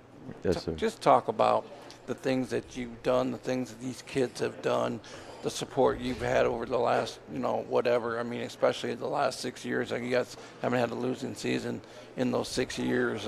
How did things get turned around, and what were the focus points? Yeah, I mean, I think first and foremost, what you first said, it was not in a good shape. And that's a nice way of saying it, and we knew that. I left and went to ER. We had a great run there. I learned a lot about things to bring to a program to make it successful. I think the first focus for us was getting the best players out there, best athletes in our school, recruit our own hallways. And, then we had to focus on, obviously, strength and speed. I mean, that's the 2 things you need in the game of football, and that was an emphasis for us. And then it's a belief and a mindset. I mean, you got to know how to win. We were fortunate that first game we got back, we were able to beat Eastern that first game that night. And, of course, the thing about Southwestern Randolph is the community support. Whether you're 10-0 or 0-10, they're going to be there, and those kids feed off of that. That was important. But, yeah, we just – our youth program has always been there. It's kind of been built. I was fortunate enough, even when I left, to be able to still stay involved. I mean, I was a graduate from there. But I've also learned a long time ago from my dad, you surround yourself with good people. I had a great coaching staff come with us and kind of build from that point on with not only community members, legendary coaches, but also former players of mine that had come with me from ER. And so those things helped. And then, of course, at the end of the day, you know, X's and O's are one thing, but you got to have good players. And our kids have developed. They've bought in. Our offense is very high octane. You know, it's kind of, we like to refer to as basketball on grass. That was one way to get out some kids. And, you know, that helped out with some athletes, getting multiple kids involved. And, you know, there's only one ball, but when you got a lot of kids involved, you get a lot more participation. And football is a numbers game. And we looked to increase our numbers at that time as well. And it's worked out well. We've been very fortunate, very blessed. And, you know, I'm just really excited about where we're at. And I'm really excited about how things have gone to get to that point where you take something that was not in good shape, and we've kind of put our stamp on it and how we wanted to do it. And, you know, that's special to be a part of that. Can you talk a little bit about handing the baton down to the next class? You guys have been very successful in that the last, you know, 6, 7 years. Kids like learning what they're supposed to do when they get there, and by the time they're leaving it in kind of a better place than when they got it. Yeah, I think that's a motto that I think Eastern Randolph uses is leave it better than you found it, I think. And I mean, you know, not steal anybody's quotes, but I think that's a great statement. And our kids have, you know, first, you know, when your middle school programs and youth programs are all together and you watch each other grow up, you know, our quarterback, Levi Dalkey, had 2 older brothers and went through our program. So he was always around this young group that I have. You know, a couple of the guys that's coming on today, you know, I was looking at some pictures somebody posted on social media yesterday about when they were in the Youth Cougar League and watching that group. But I think it's also, you know, we build our program upon dedication, discipline, and unity. And that's kind of the pillars that we look at with our kids and our program and just things that we have put on in that situation. And for us, you know, it's just kind of a next man up. We have our philosophy, but obviously if we can't throw the ball as well as we'd like, then we're going to have to – we can still implement our formations, but we're going to focus on the run game. But I think the 2 things that you have to build every football program on is blocking and tackling. And that's about fundamental work. And, you know, for us, just continue to have good people in place and just kind of that next man up. We practice hard, we practice fast, but we practice fundamentals all the time. And, you know, we do that as soon as they walk in the door. And our expectation is we want to be successful. And obviously we want to win. And it's all about getting better each day. And that's always been the expectation. And out of that, 2 years ago for Cougars football, the best conference finish ever, tied for second place in the Pac-7. Yeah, whatever it was then. Yeah. And last year, best conference finish ever, second place outright in the conference. So, I mean, those didn't happen. Those happen to come in back-to-back years, but, you know, lots of years leading into that. So is it looking good as far as keeping that progress going? Yeah, I mean, I've never been one to put limits on success for kids. I'm not going to do that. Obviously, you know, our goal, we want to win each game. I mean, you know, our focus right now is on who we are during the preseason. We've had a great preseason.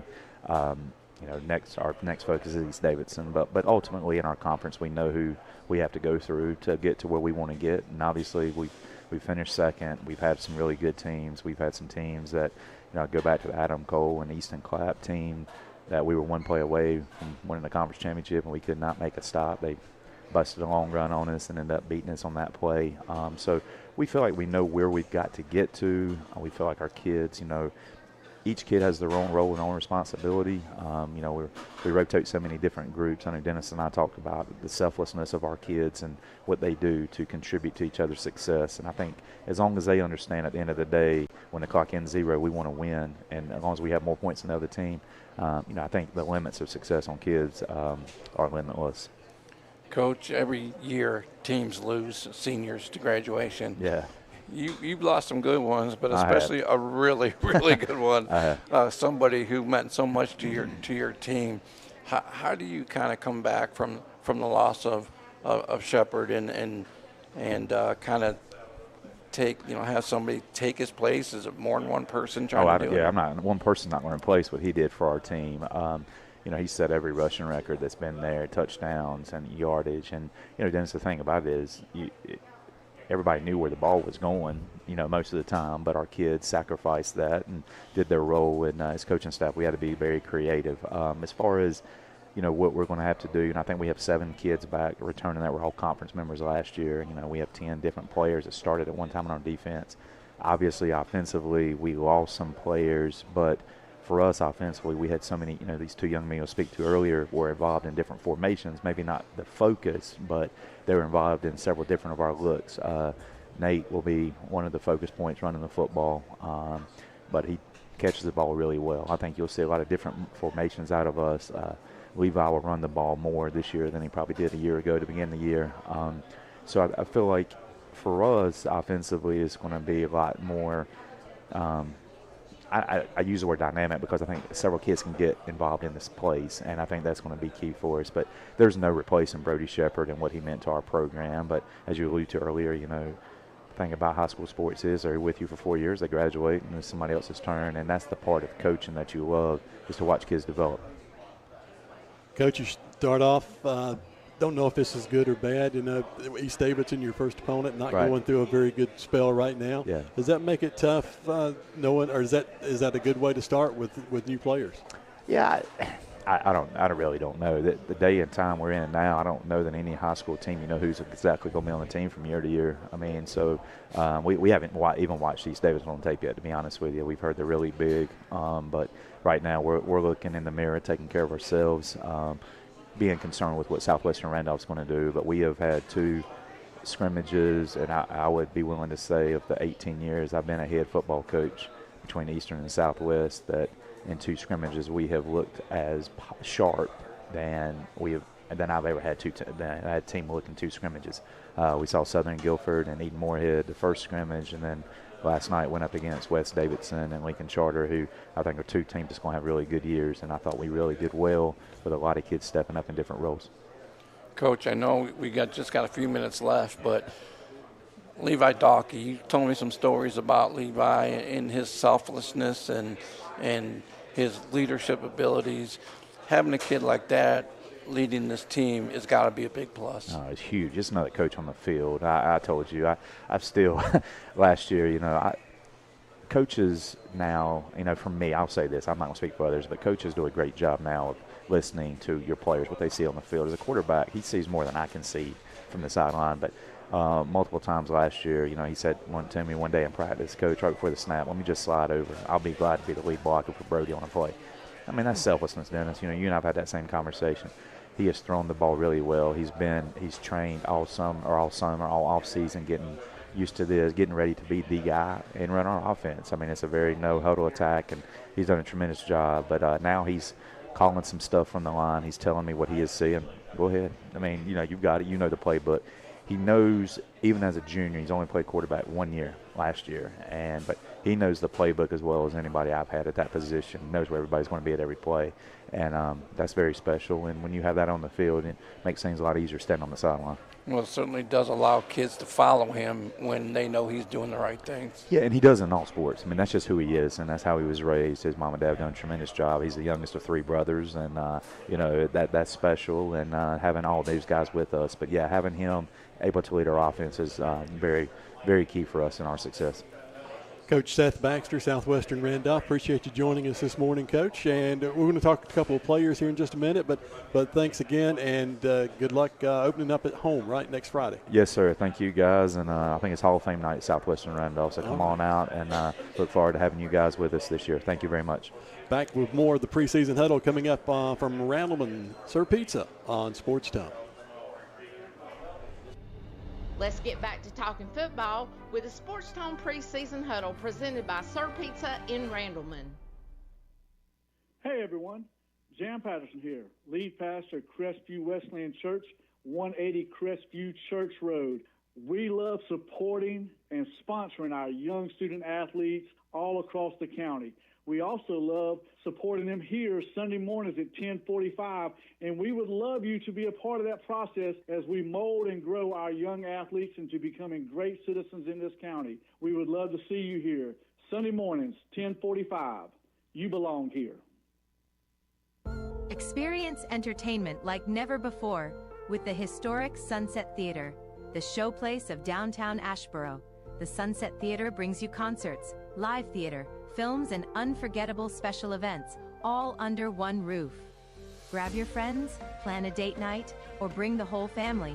Sunset Theater has something for everyone. Visit sunsettheater.org to see what's playing and get your tickets today. Let 3H Travel personalize a vacation for you and your family. They can help with entire packages or just a hotel for the night. 3H Travel specializes in all things Disney, Universal, all-inclusive vacations and cruises. Search for 3H Travel on TikTok, Facebook, and Instagram. How many signs can Bean Signs make? That number continues to grow daily. They can make signs for your business window, banners that can move around your business, signs for your yard, and signs that fit in your car window. Bean Signs has a design department that can create custom orders to suit your needs. They even make signs that light up and signs that flash, flash, flash. Bean Signs, give them a call at 336-629-6748. I keep up with my team at SportsTone.net.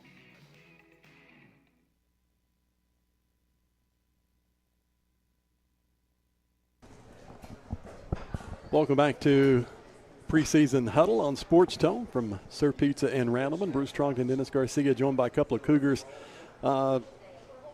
Senior Asher Haggerty joins us along with junior Nathan Garner. Nate, is that what you go by, Nate? Yes, or sir. Nathan? Okay. Either one. We'll talk with both of these guys over the next few minutes about the upcoming season. First off, we didn't ask, but what's your schedule been like this week? Asher, 1 or 2 scrimmages for you guys? Two in the summer. It's been doing good. How did they go? Very well. Been very aggressive on the defensive side. Been rotating multiple groups on offensive side. Just keep things going. People off their feet. Keep it going. It's been going good. Nate, how about you? I know you run the ball some in the last year. You caught some passes, some touchdown passes, and are you going to be primarily running this year? Is that what your position is going to be called? Yeah, I think so. We call it an A position, kind of halfback, kind of a slot receiver type of thing. But yeah, I think I've been getting a whole lot more runs, up the middle, little stretches, sweeps and stuff. But yeah, we've been throwing it too, though. Just last game, me and Levi Dalkey, our quarterback, we've been going deep, and he's got an arm on him, so it's been going good like that. Well, Nate, since you mentioned him, Levi, of course, back as a starting quarterback, just talk to us a little bit about his leadership ability. You're going to be asked to be a leader as well. Asher, of course, you're going to be one of them as well. But when Levi comes into a coach and says, hey, coach, I'll be the lead blocker for our running back, I mean, that really says something. How does that kind of resonate for a team when they know their quarterback is like that? Oh, yeah. He's got a great character on him. He's the team first guy. And, yeah, he steps up. He blocks for us all the time. And that means something to our team, somebody we can trust, not just to throw the ball, but he can run it too, And he's not afraid to put his body on the line for the team. Asher, what about you? Yeah, he's always there. He's always giving me tips if we're going different routes, doing different things, different formations. Always telling me if I forget something. He's always just a big leader, especially in the huddle when we get together. He's always there. Now, Asher, you've been doing similar as far as offense goes. You've been running the ball some. You've been catching passes too. Is that so? Are you? For this year, are you doing expecting to do about the same thing? About the same. He's been moving me anywhere from slot to wide out. So it's been been going good. Well, Coach described you as the ultimate team player. Since you never take a play off, is that true? Oh, no, that is true. If we're going scout team, I'm always there. If we're not, I'm always there. I'm always helpful. I'm always doing different rotations. He's always having me at like X, Y, Z, A, and H, and he's just moving me everywhere and seeing what I can do. Well, both of you guys are going to be asked to fill some shoes of a pretty good player who was at Southwestern Randolph for a long time, and Brody Shepard. I mean, you knew where the ball was going. How's that going to be divvied up? Is it going to be different? Nate, do you see you carrying that, the majority of the load, or how's that going to be divided up? I know I have some big shoes to fill, but yeah, I see me getting a lot more hands on the ball, this year. More of a Birdie Shepherd position, yeah, obviously. And, I think I'm ready. Coach Needham's have us in the weight room, speed training, and new plays, different run plays. It's nice, and I'm prepared, sir. Asher, you're going to be asked to do some stuff as well. Yes, sir. It's been an awesome journey throughout the summer. He's been working me hard, like running routes, catching routes, doing literally everything I can all summer, working hard. Practice has been, everybody's been so aggressive. These past 2 scrimmages have been awesome. It's been awesome. Well, when you guys were younger, the program wasn't quite where, I guess you were in youth football. You guys both played youth football at Southwest. Yes, sir. Well, let's talk about that real quick. How has that helped in the progression from starting at youth football, middle school, and then to the Southwestern Randolph High School? Well, it has definitely built some type of connection between our guys here. I mean, we've grown up. I started in 7U. Some guys started before me, in 6U. And all of us just really staying together. It's kind of built a brotherhood with us. It's hard to break, and I love that for our team. It's we're really close on offense and defense. Our communication is great, and I think one of the reasons for that is just because we're so close and we know everybody. Yeah, we've always built relationship throughout the years. We've always, not even football. It's been basketball. It's been other sports. It's been great sportsmanship throughout the whole years. Played ball all together, like ever since before elementary school. So. Well, Asher, has it felt different yet coming into this senior season for you?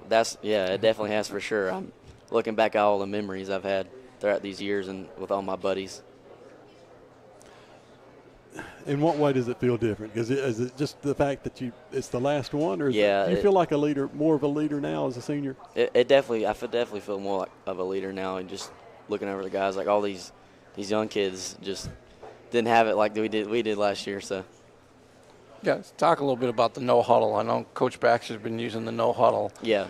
I mean, goodness gracious, you talk about having to be in shape and go, and take us through what it's like to be in that type of an offense, especially when you're the ones carrying the ball or catching the ball. I mean, it sure is exciting. I mean, we have so many different formations. Yeah, formations, and I think that's great. I love that for our offense because that defense watching film, they have to prepare every single time they play Southwest. They got to prepare for every single one of our formations, and we condition really well at practice, so it's not really a tiring thing, it's good to be able to move around and have different guys in different spots. Asher, it's not come on, Coach, give us one little break here.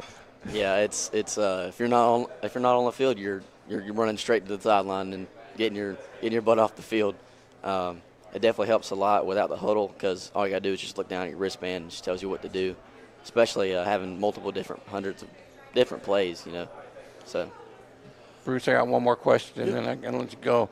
You guys, Southwestern Randolph is in a very good spot right now. Yes, sir. They've had 5 winning seasons, 6 non-losing seasons in a row, and they've pretty much picked themselves up from a place that was pretty low underneath it.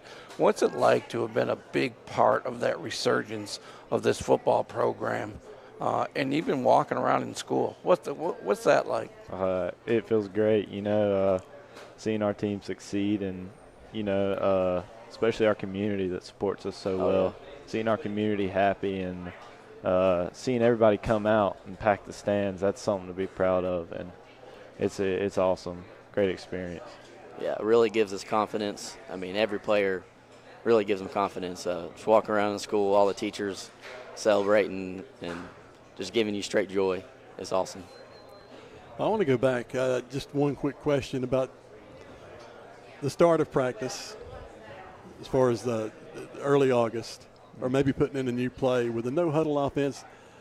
Anything funny ever happen? How many, as far as somebody or some group of people just doing the completely wrong play or anything? Because it seemed like it could be confusing at times. Especially during practice, that's for sure. We'll call out this certain play, and then he'll send the line off, and they're like, they just look real confused, and we're already sent off ready to go, and you already know what route we're running, and they go block the wrong person or something like that. It seemed like that could happen at any time, Oh, but yeah. it just seemed like that would be really tough to learn and get everybody on the same page all the time. Oh yeah, it's definitely, you have to have a lot of focus with that no huddle, but it's a great tool to have because you can get out there really quick. Yeah. Defense doesn't really have time to prepare. It's a good learning experience. Yeah. And quickly, are you both going to be playing both ways, playing on defense as well? Yes, sir. Yes, I think sir. so. Yes, sir. Yep. Well, good luck with the season. Thanks for joining us here today. Yes, sir. And Thank you. Look forward to seeing you getting started next Friday. All Yes, right. sir. We're joined by Nate Garner, a junior from Southwestern Randolph, and senior Asher Haggerty, also on the Cougars team, here on the preseason huddle on SportsTone. Hey, we got some giveaways going on, the football bog bag, with a whole bunch of stuff inside, including cooling towel, rechargeable neck fan, clear bag, snack bag, assorted snacks and candy inside, and a whole lot more. So be sure and stay tuned, find out how you can win one. We've got that coming up in just a moment as we can get ready to continue on. They're going until 2 o'clock. We've got, so I guess we've been through 3 of the 7 schools. We've got coaches and players from the remaining 4 still to come here from Sir Pizza and Randleman. Come on by, have lunch, and take in the show live and in person as well. Or keep joining us here on SportsTone for the preseason huddle. Thanks for joining us here from Sir Pizza. Our next category is for favorite radio station in Randolph County. And the winner is SportsTone. Congratulations, SportsTone, on being Randolph County's favorite radio station again. SportsTone has a football bog bag to give away today. This SportsTone football bog bag is packed with items to make your fan experience better. Go to the SportsTone Facebook page. Publicly share the video that's promoting today's show and share that post. Then comment that you shared the video. This will get you registered to win the SportsTone football bog bag. Publicly share the video to your page and comment that you shared the video. We'll announce the winner later tonight on the SportsTone Facebook page. R&H Motorlines offer convenient storage space for when you're moving or just have too much inventory. They'll bring a weather-tight trailer to your location when you're moving, renovating, or when you just have too much stuff. Contact R&H Motorlines if your business needs more room to store your inventory. Rental and leasing agreements are available by day, week, or month. Call 336-381-3286 for R&H Motorlines. Immediate delivery and pickup is available from R&H Motorlines, 336-381-3286. If you're wanting a picture-perfect memory, call on Kaylee J Photography. Hi, I'm Kaylee, and I specialize in couples, weddings, and lifestyle photography. Capture those special moments in time through photography. You can find more information about my business, Kaylee J Photography, through Facebook and Instagram. Let's make an appointment and get you set up for a picture-perfect memory with Kaylee J Photography. Experience entertainment like never before with the historic Sunset Theater, the showplace of downtown Asheboro. The Sunset Theater brings you concerts, live theater, films, and unforgettable special events, all under one roof. Grab your friends, plan a date night, or bring the whole family. Sunset Theater has something for everyone. Visit sunsettheater.org to see what's playing and get your tickets today. Burroughs Plumbing provides trusted plumbing for your home or business in Randolph County. We have over 30 years of experience providing complete plumbing repairs and system replacement. Burroughs Plumbing is committed to providing you the best in service and on-time repairs when needed. We're available to handle the hardest jobs and toughest repairs to make sure your plumbing and water system works as effective as possible. We are Burroughs Plumbing.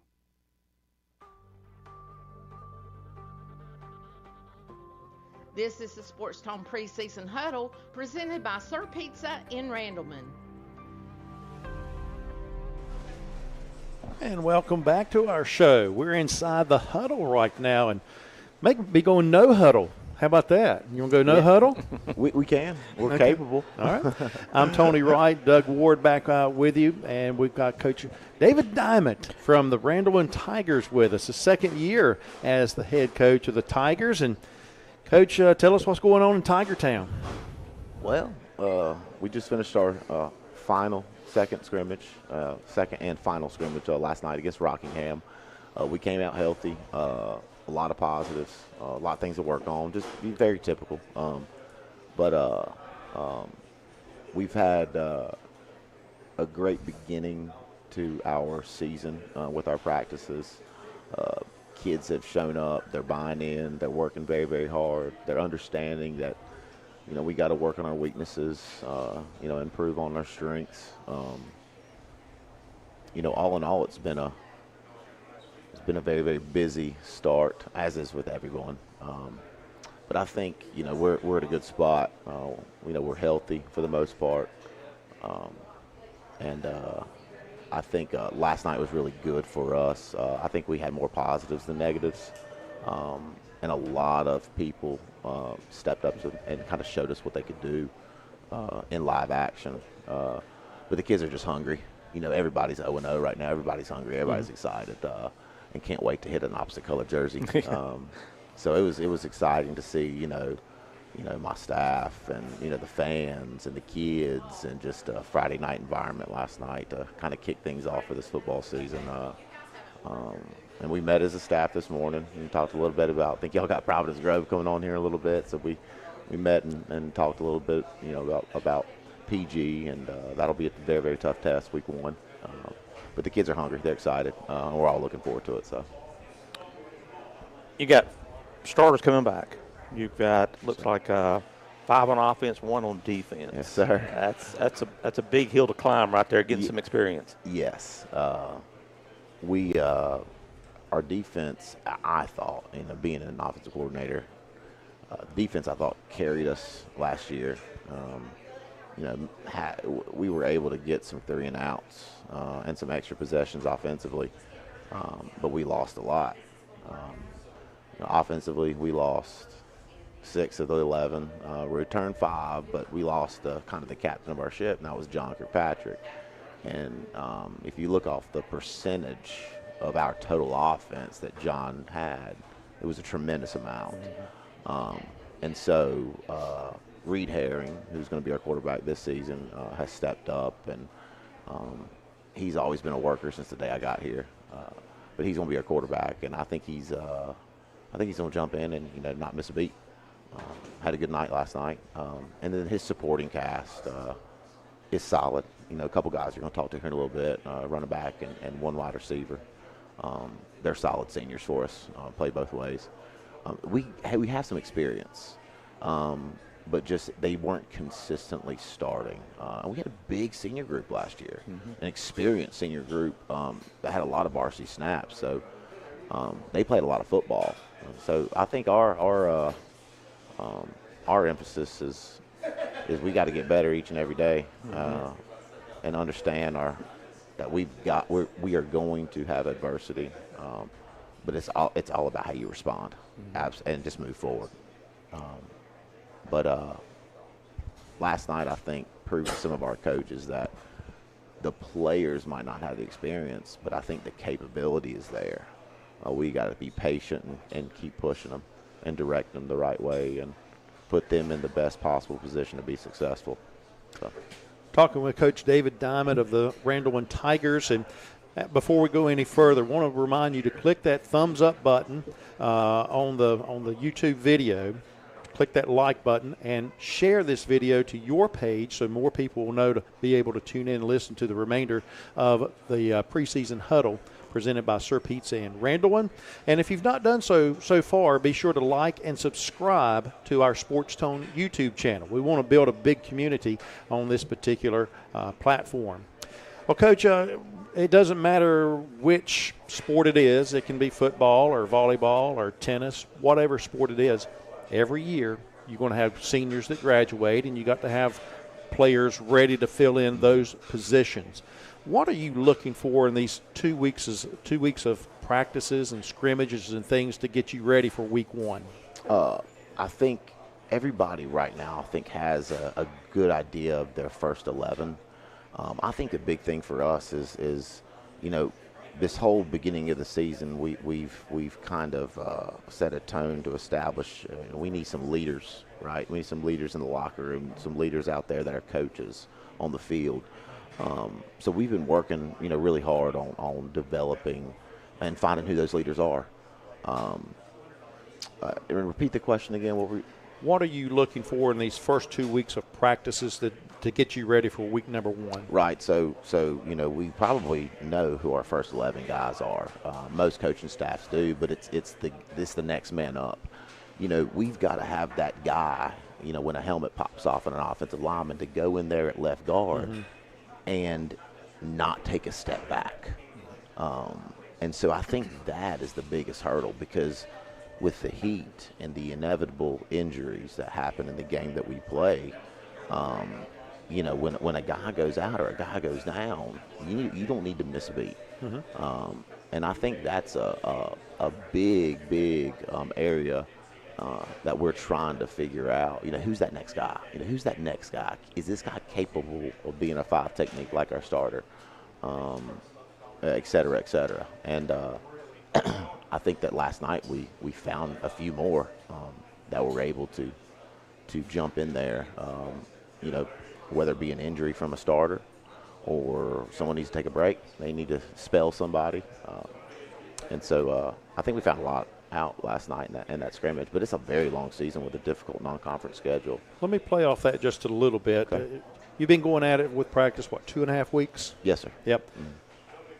Do these players get that mindset in June and July, or March and April, or this past November after the season's over? Is that mindset starting to build before you get to those August practices? You understand what I'm saying? In regards to who's kind of going to be the guys. Yes. Yes. And I the think weight room and off-season stuff. Yes. And, you look back at it and see who your returning guys are up front. Typically your returning starters, as long as they work for you, right, they should be a starter next season. But when you have returning starters that aren't the starter next year, did that person work? Did that person hold himself accountable, right? Did he do what your coaching staff asked him to do in the off season? I think our kids have held each other accountable. I think that there was probably a handful of kids that we realized and kind of knew that they were going to be, the guy at this position or that position. But also, too, the beauty of it is we've had an enormous amount of competition, ever since December. We're doing one-on-one tug of wars, right? Well, I'll guarantee the wide receiver 2 and wide receiver 3, they're going to go at it. All right, they're going to show us what they can do. And so that's what we kind of do in the weight room, is we set up a lot of competition-based stuff. We'll run pro agilities, right? One-on-ones right in front of everybody, tug of war, stuff like that, because, you're going to want to put a competitor on the field. That's what it's about. Yeah.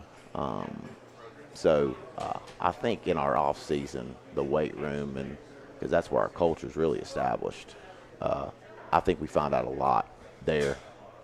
But yeah, we definitely know kind of who's probably going to start. But then again, this season has been a lot of drawn up depth charts and, scenario A, scenario B, scenario C, because, offensively, who we put on the field, it is a direct correlation to who we put on the field on defense, as well as special teams, just like everybody else. So it's important to find that good, healthy mix for our kids, especially early on in the heat and everything like that. Continue on with that a little bit. When you're bringing a program along, like right now, you're going to be pretty young this year. Yes, sir. What kind of strategy do you use with, say, the middle school coaches to help continue on building that program up as it comes to you? Right. Well, we have a youth football camp, which is really, really good and it's successful. We hold that a couple days before our football season, and it's really good because I try to contact, Coach Six, who does our middle school and our little league, and then his assistant staff, for them to come and join and help out. And honestly, Randleman, we've got one football field that everyone uses and one practice field, and then some side fields that we practice on too. So it's our high school's kind of the home base for everyone. So naturally we bump into each other a lot.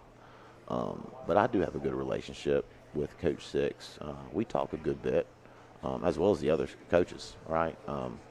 And so we have good relationships, and that's what it's about, is having good relationships, with your people, with your village.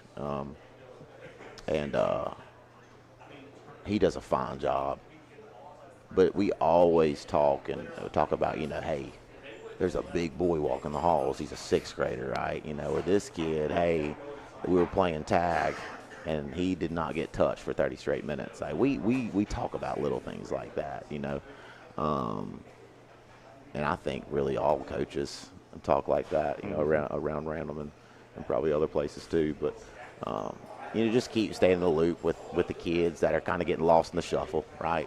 Mm-hmm. Because football, you can find, there's always an area for each and every kid. It's funny because football, it's you want the kids that get an ISS. You want the kids that sometimes might have a little bit of an anger issue, because we can find them a spot on the football field, and try to control that and harness it, and use it as a strength.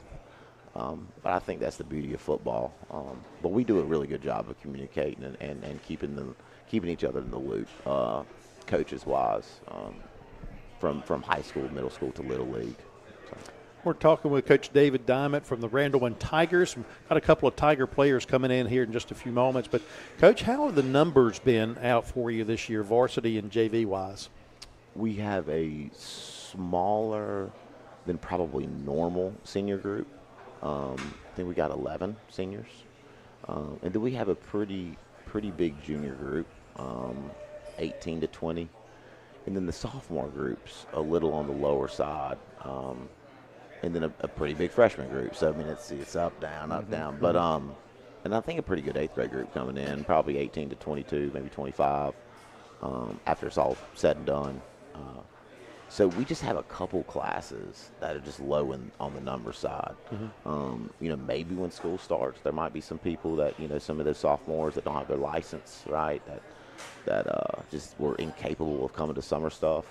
But when school starts, might be able to add 1, 2, 3 more maybe. But we just got a couple classes that are a little on the lower side than normal for Randleman High School. So we probably got about 60 total kids in the program right now. But all 60 are contributing in their own way. And that's the biggest thing. Mm-hmm. You can have 80 and 25 not doing anything. So I think I've mentioned to them a lot about, how are you going to contribute? How are you going to contribute? And I think that's the biggest thing, especially when you have big numbers. But every one of them are working very, very hard and showing up and doing what we ask of them. Before we head into our next commercial break, can you tell us about the 2 players that you brought with you? Yeah, absolutely. Number 2, Caden Saunders. He's going to be a senior. He's a running back and linebacker. He works very, very hard. He does everything we ask of him. Even if it might confuse him as to why we're asking him to do it.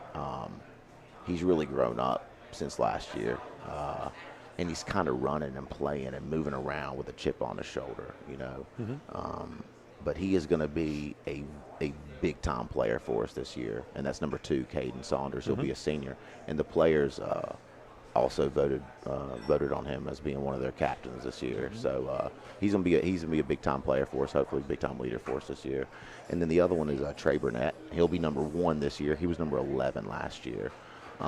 He started both ways last year at corner and wide receiver. And we had a lot of wide receivers last year that played. Mm-hmm. But Trey has been very, very consistent. I think that's the word when you start both ways for almost the entire season, is you got to be consistent. And he's been very consistent for us at cornerback, as well as one of our outside wide receivers. Had several big-time catches last night to move the chains, get first downs. And he also is going to be another captain for us. But that's Caden Saunders, number 2, and Trey Burnett, number 1. They're two good ones. So. We'll look forward to seeing you next week in your season opener. Thank you. Appreciate y'all. Coach, appreciate it. Coach David Diamond coming by to talk with us. And we'll talk with Caden and Trey following these messages on the home for Randolph County Sports.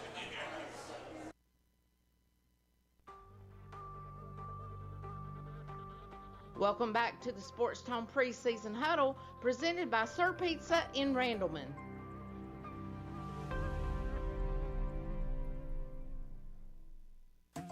Let 3H Travel personalize a vacation for you and your family. They can help with entire packages or just a hotel for the night. 3H Travel specializes in all things Disney, Universal, all-inclusive vacations and cruises. Search for 3H Travel on TikTok, Facebook, and Instagram. When you smile, the whole world smiles with you. Taking care of your smile is what Dr. Cleve Dunn does best. Their dentist office employs lots of smile experts. A smile is the shortest distance between two people. Dr. Cleve Dunn is a dentist in Asheboro and has been providing smiles for his patients since 1981. Dr. Cleve Dunn is located at 310 West Salisbury Street in Asheboro and has been a longtime supporter of Randolph County athletics. MNC Metal Works started in Randleman in 2012 and has been fabricating and installing stairs and rails all over the United States. If you've been thinking about adding stairs or railings around your business, give them a call. They'll be happy to come out to take measurements and give you a fair price. Call Greg, Sean, or Otis at MNC Metal Works, the real men of steel. Dixon Heating and Cooling Services offers quality work and trusted results while servicing Randolph and surrounding counties. We provide sales, service, and installation of heating and cooling systems. Dixon Heating and Cooling Services is licensed and insured. Stay cool in the summer and warm in the winter. And remember, if your air needs fixing, better call Dixon. Catch us on the net, SportsTone.net. It's a brand new show that's never been done before here in Randolph County, and we're glad to have it on the home for Randolph County Sports. Thank you for pulling up a front row seat. We've got several people who have come by to be a part of our live studio audience, and if you would like to come out and have some pizza and enjoy the show here from the comforts of Sir Pizza in Randleman, we'd certainly love for you to come by. We've got a prize wheel you can spin and try to win some nice prizes that have been donated to us. We certainly appreciate our sponsors for that. Don't forget about our SportsTone Bog Bag. You need to share this video that we posted onto our Facebook page. Share that to your page publicly. When we go back to do our drawing to see who's going to win this SportsTone football bog bag, we need to make sure we see that you shared this video to your page. And once you share it to your page, then put into the comment section of the video on the SportsTone Facebook page, put that you've shared it. And that will let us know to go look at your page to make sure that it was shared. And that then we'll do a drawing later on and announce the winner of the SportsTone football bog bag on our Facebook page.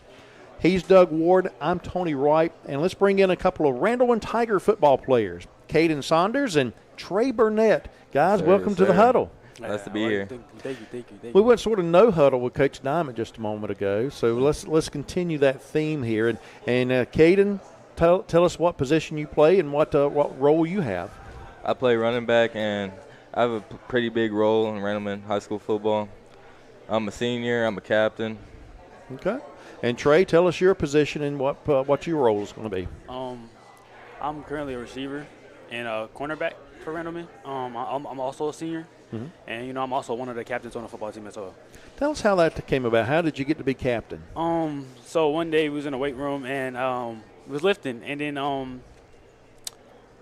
the coach had told us that tomorrow, which is will be our voting day for captains.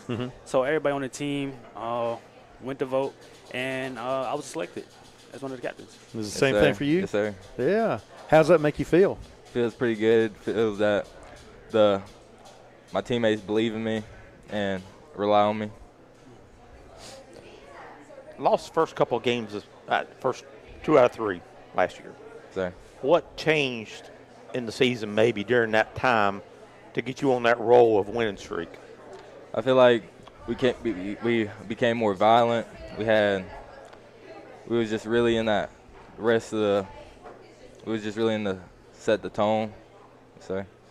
And I think really more just like a chemistry thing. Like, you know, we've been playing with each other for like a long time. You know, some of us play for a long time. And then just like understanding just like how we need to operate, moving like more offensive wise, you know, getting chemistry down, getting routes, more technique, and like, you know, getting more like, you know, just trusting that your teammate's going to be able to do his job, you know, and stuff like that.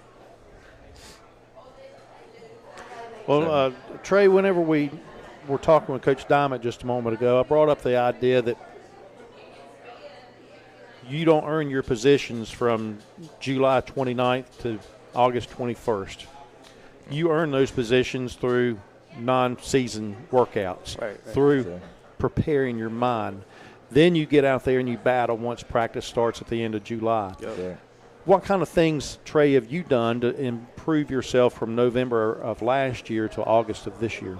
I would just say just like, you know, as a starter last year, you know, I think about just like leading as an example, you know, just showing like all the younger guys that like, you know, it's just a certain way to do things, you know, like, and just showing them how like, you know, how to be a leader and how to, you know, just be able to adapt to the environment, you know, like, and just like make plays and show them that like, you know, if things just don't go the right way, there's also another way to do things, you know, and stuff like that. Mm-hmm.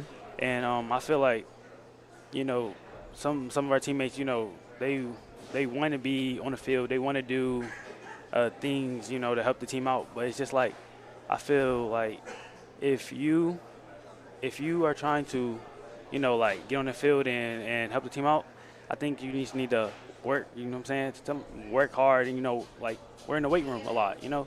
And then I feel like you just lead by example like that, you know, just showing them how, like, things are done. And, Caden, how about you? What kind of things have you done during the off season to prepare? Is there I think it's more work out of practice than, like, going to the field by myself, working.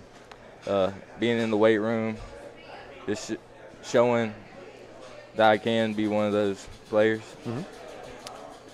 You guys lost a lot of seniors from last year. Yes, sir. And you're really having to rely on some guys maybe that were there last year, maybe as a backup or whatever the role may be.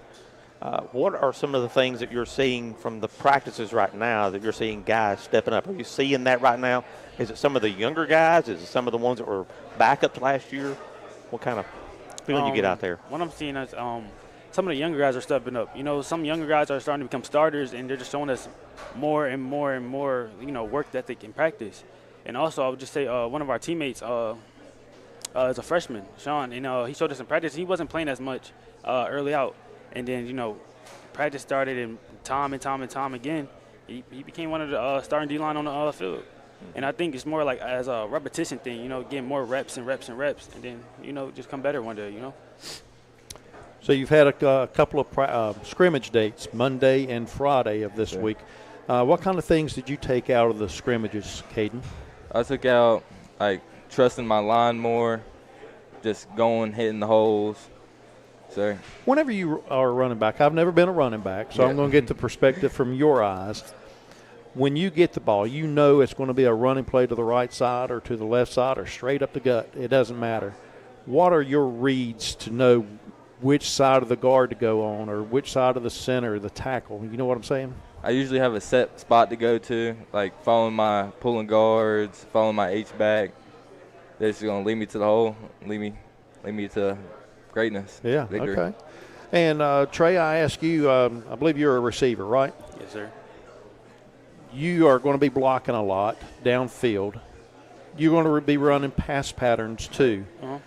What's the difference for you in the mindset of I'm in a blocking pattern this time or I'm in a route pattern this time? What's the mindset? It's more like, you know, just getting your, like, see, like, with the defensive player, the DB, his position-wise, you know, if I'm blocking, I want to go more, like, you know, run at him, make sure, like, he think I'm running a route, right?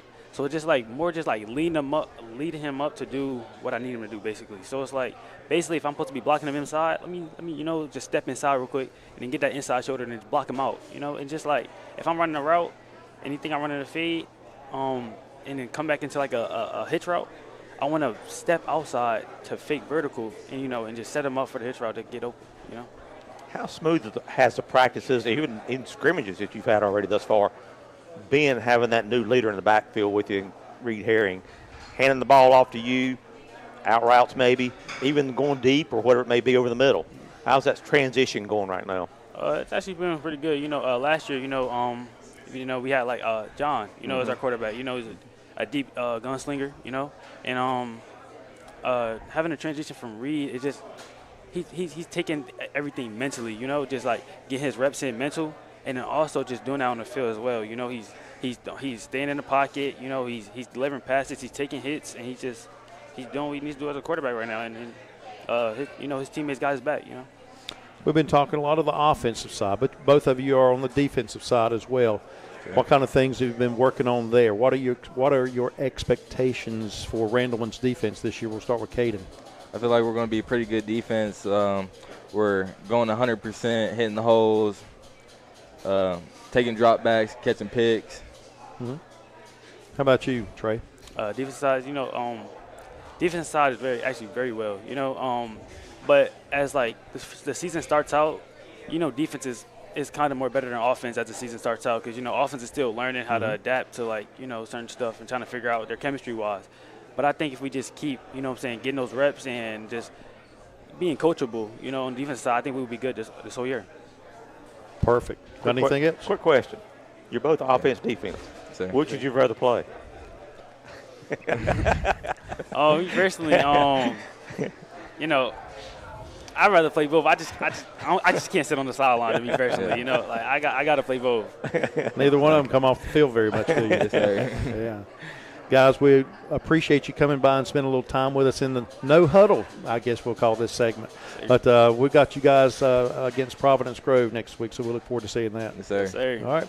Thank you, guys. Appreciate it, guys. Thank you. We'll be back in just a moment. Don't you go anywhere. Stay in your front row seat. We'll be back with more of the Preseason Huddle presented by Sir Pizza in Randleman. Visit SportsTone.net on a daily basis.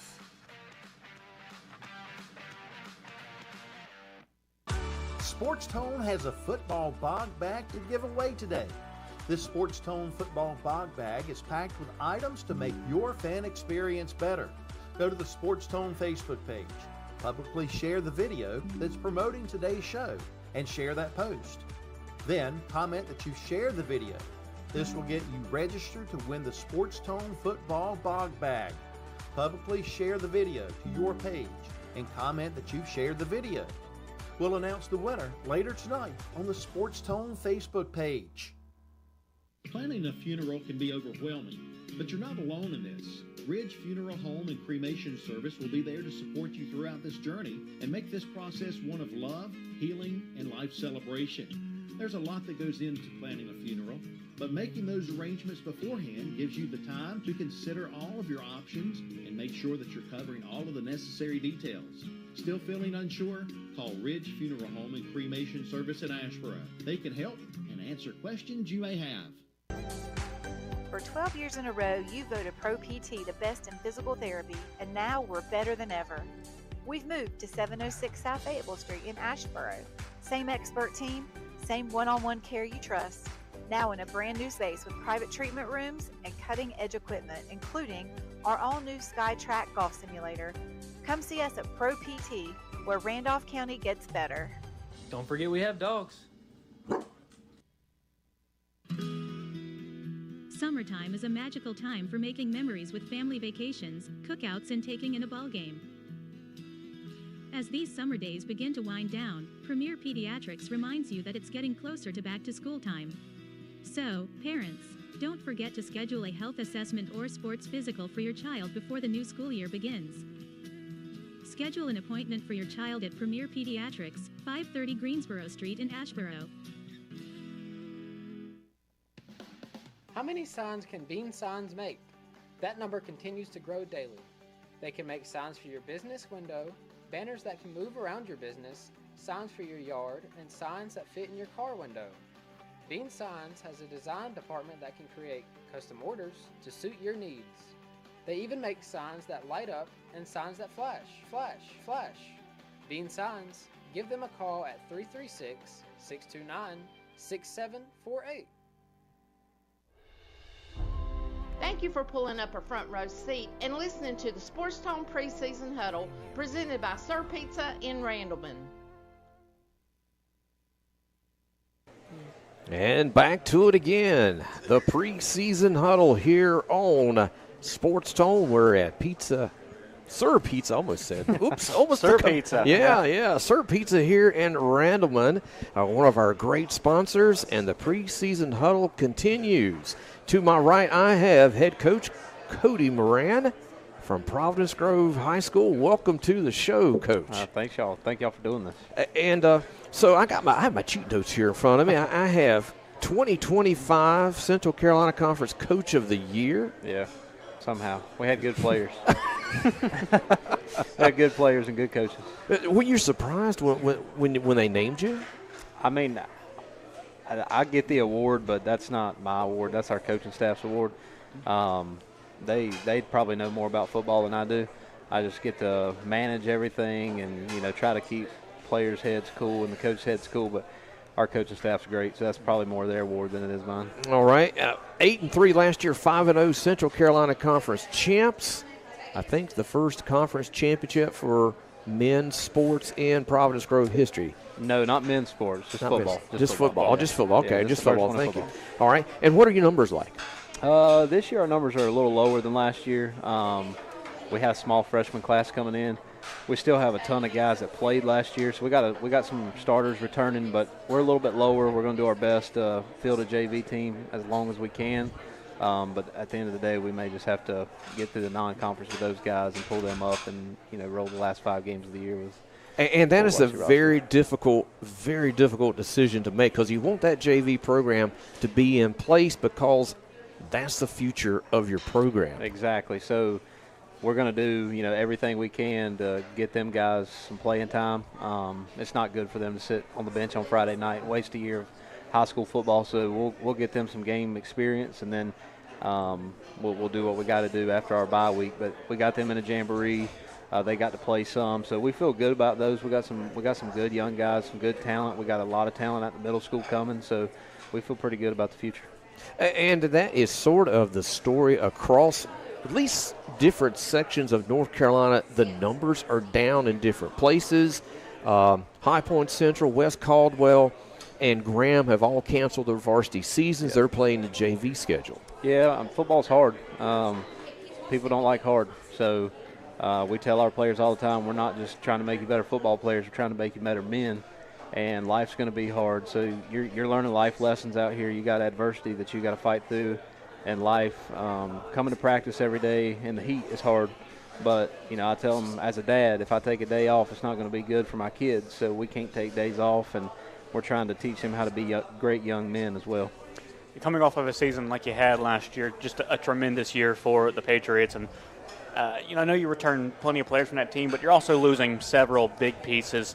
How are you really trying to keep that momentum rolling heading into this year, despite losing those seniors? The seniors last year did a really good job at helping us set the standard. We feel like now our guys know what's expected of them. So that senior group laying the foundation of how things are supposed to be, buying into what we needed them to buy into, has helped this year. It's been a smooth transition. Our guys know how we're supposed to practice. We don't walk around anywhere. We have a ton of energy. We listen to music at practice just to kind of help with that energy. We're on a segment timer, so we're fast-paced. I want practices to be harder than the games. If practices are harder than games, they just get to go out and have a good time on Friday nights. Things have changed a lot, but I played for Shane Handy, and I know how hard practices can be, and so I do my best to make them just as hard as they were when I was in high school. But, with the way things have changed, they can't be. But our practices are pretty hard. Well, I've heard you talk about how close last year's team was on and off the field. Have you kind of felt that same sense of camaraderie here just early on with this team, just trying to form bonds and as we get into the season? Well, they don't let anybody mess with them, that's for sure. Found that out last night. So I think they're going to be close. They're still working through some stuff. You know, you got guys still fighting for a starting spot. So we still have some tempers about some things, but at the end of the day, I found out last night, if you mess with us, you better be ready, because you got 10 other guys coming to take up for them. So. And that is a major plus, because regardless of how the game is going up, down, tide, you know if things go away from you and go south, that those kids are going to rally around each other. Yeah. And you've got a team. Yeah, it's gelled. We got some guys that want to punch you in the mouth, probably figuratively and literally. These guys I call them soul snatchers all the time, because they want to hit people in the mouth. And that's a great thing as a football coach, that you get to pull them back a little bit.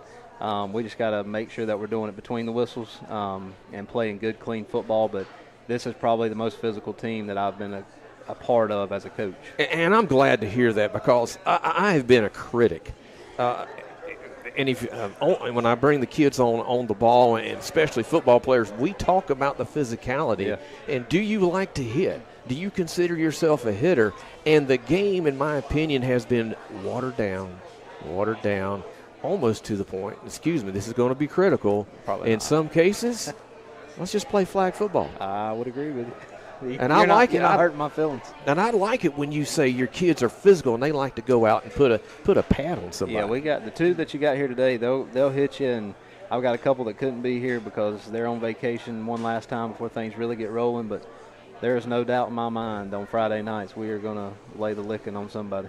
Well, we're talking about hits, especially on other teams, which I know it's certainly you like to see that more than it practices early in the year when you have to hit yourselves, but. Talk about scrimmages that you've been able to have against other teams so far. Yes, we scrimmaged Southern Guilford on Monday. I thought, we did what we needed to do with that one. We executed well. Last night we scrimmaged Southern Lee, which is a 6A school. Again, felt like we did really well there. We've been preparing for Randleman's 3-3 stack look on defense, and so that's what Southern Lee gave us, so we looked pretty good against that, I thought. And then we played Northwood, who has more of a four-man front that we haven't really game prep for because it's a jamboree. And so we had things we wanted to see. Probably didn't look as good against them as we wanted to. And then we scrimmaged Graham the last game last night, and so we were able to get our young JV guys in to do that, and felt good about some of our young guys. But I was pleased with what we did. We've kind of changed our practice schedule to go ahead and be ready for next week, so I feel like everything's lining up for next week to be a pretty good week. Talk about your quarterback situation here. So having to replace Jackson Lawver, what's that at a quarterback situation looking like for you right now? Landon Fox is our quarterback. He's been in the position all summer long, and he has made a continuous growth, I would say, since the first day from a leadership standpoint, from throwing the football. He understands the game. He throws a better ball than Jackson. He throws it a little bit farther than Jackson. So we feel like maybe we can take the top off of some people this year. He's probably not as fast as Jackson, but when he needs to pull it and go, he'll do it. And, I feel really comfortable with him at the quarterback position. Well, Coach, do you practice in the mornings or the afternoons? So we go afternoons, Monday, Tuesday, Wednesday, and then we go Thursday mornings. Thursday mornings. Okay. Now, I was trying to remember talking to some of your kids over the previous couple of years. I didn't know if you were, I didn't know if you went in the mornings or the afternoons, but how does that work out for you on Thursday in the mornings? I know that frees you up for the JV games when you got to travel. Well, it does, and I'm trying to also. I know they've got dentist appointments. I swear, football teams got to have the best teeth because everybody's got a dentist appointment every week. I mean, we got people getting their teeth cleaned 5 times a month. But no, we do in the morning, so that way they have their afternoons on Thursdays. They can do doctor's appointments. They can go be a high school student. And enjoy some things outside of practice. So we still try to do that. It does make it easier for coaches with JV games on Thursdays, but they do really well. They love having morning practice because they know it gives them Thursday afternoon to do their thing. And we're fast-paced on Thursday mornings. We're helmets and shoulder pads, and at 6:30 in the mornings we're giving each other a lick. Talk about some of those younger players, or maybe players that have been lower down on the depth chart last year that you expect to take strides this year, having replaced those guys from last year. So we've actually got 2 sophomores that are going to play offensive line for us. They're going to be rotating in. We got Levi Atkins and we have Wyatt Signor, 2 good JV players last year that we're going to expect a lot of up front. We got Kyler Keller, who is our kicker. He was our JV kicker last year. He will be kicking for us this year. Losing Carson's a big loss, but Kyler's doing really well, punting really good, kicking it into the end zone pretty consistently at this point on kickoff. So we've got some young guys, but I don't feel like right now the moment's too big. So do you stay in touch with? And this is a Randolph County name. If you've been around Randolph County high school football for the last 20 years, maybe 30, Shane Handy. Where is Coach Handy? I think he's. I don't talk to him very often. He was at West Brunswick. I think he's still living in Charlotte, and I think he's running a trailer park down there. I think he's helping his mom out. All right, he retired. I can't imagine that guy knocking on my door as my landlord. I don't know if I'd want to answer. All right, I was just curious about that. You know, where Coach Handy was at. He's a good dude. That's one guy you will never hear me talk bad about. I love that man. All right, and what are your expectations for the season? Obviously, another conference crown. Yeah, you know, we tell our guys last year's last year. Every team's life cycle is 1 year. So this team, we've got guys that were a part of that, but this team this year has not accomplished anything. So that's the goal. We know right now we're the champions. We don't want to be knocked off. We're not going to sneak up on anybody this year. We're going to get everybody's best shot, and I think they're ready for it. But, you know, at the end of the day, it's about us. We don't talk about our opponents. You know, if we do our job and we do what we're supposed to do and what we're capable of doing, then we can play with anybody on any Friday night, and that's what I expect next Friday. Well, just talk about beginning your season. I know you began it last year against Randleman, and now you get to set the stage this year with a home game against Randleman week 1. Just talk about the type of challenge that will present against a team like that. I mean, it's always fun to play Randleman across town. You got a good crowd. Coach Diamond's done a great job since he's got there. You know, big shoes to fill. I think he's done a great job. But, you know, I graduated from Randleman. That was my first job was over there. So, you know, I love playing them just because I kind of know the tradition of it. Our guys love playing them because they know most of them, but our guys want to win too. So we're tired of being, you know, hey, we want to beat Randleman in ER. Like, yeah, we do, but we have higher aspirations too in the playoffs. So we have to beat Randleman and start beating ER, and that doesn't need to be a shock to anybody. So we've got big things to do, and I feel like the roster we have right now, we can get that done. Well, Coach, the best of luck to you. And we'll have, up next, we'll have Wyatt Brinkley and Chase Collins. Yes, sir. And before we move out, I just want to make sure everybody, our viewers and or listeners, that we are giving away a football blog bag. Bog bag. Blog? Bog. Bog. I B-O-G. thought it was blog. I'm sorry. Bag. Thank you, Bog. I was trying to figure. I'll figure that out later. What are you drinking today? But yeah, well, I have a little dyslexia sometimes, so, you know, the letters appear, letters disappear. All right, football bog blag, and this will set you up for your tailgate. If you come into Providence Grove High School, you need to win that bog bag. There you go. Did I get it right? There you bog go. bag. There you go. Rechargeable neck fan, SportsTone Brewmate, cooling towel, and some other things. It is stocked full. And if you would like a chance to win that, go to our SportsTone Facebook page, click on the link to the YouTube page where obviously we are at the moment. You need to share this on publicly, or as Carolyn said, publicly. Share it publicly, and in the comment box, type share. And so there's 4 steps in order to get yourself in the running to win this. I'm going to do it right this time. Football bog blah, blah, blah, blah, blah. Football bog bag. There we go. And next up, we'll have from Providence Grove, it'll be Wyatt Brinkley and Chase Collins. Back in a moment. You're listening to and watching SportsTone.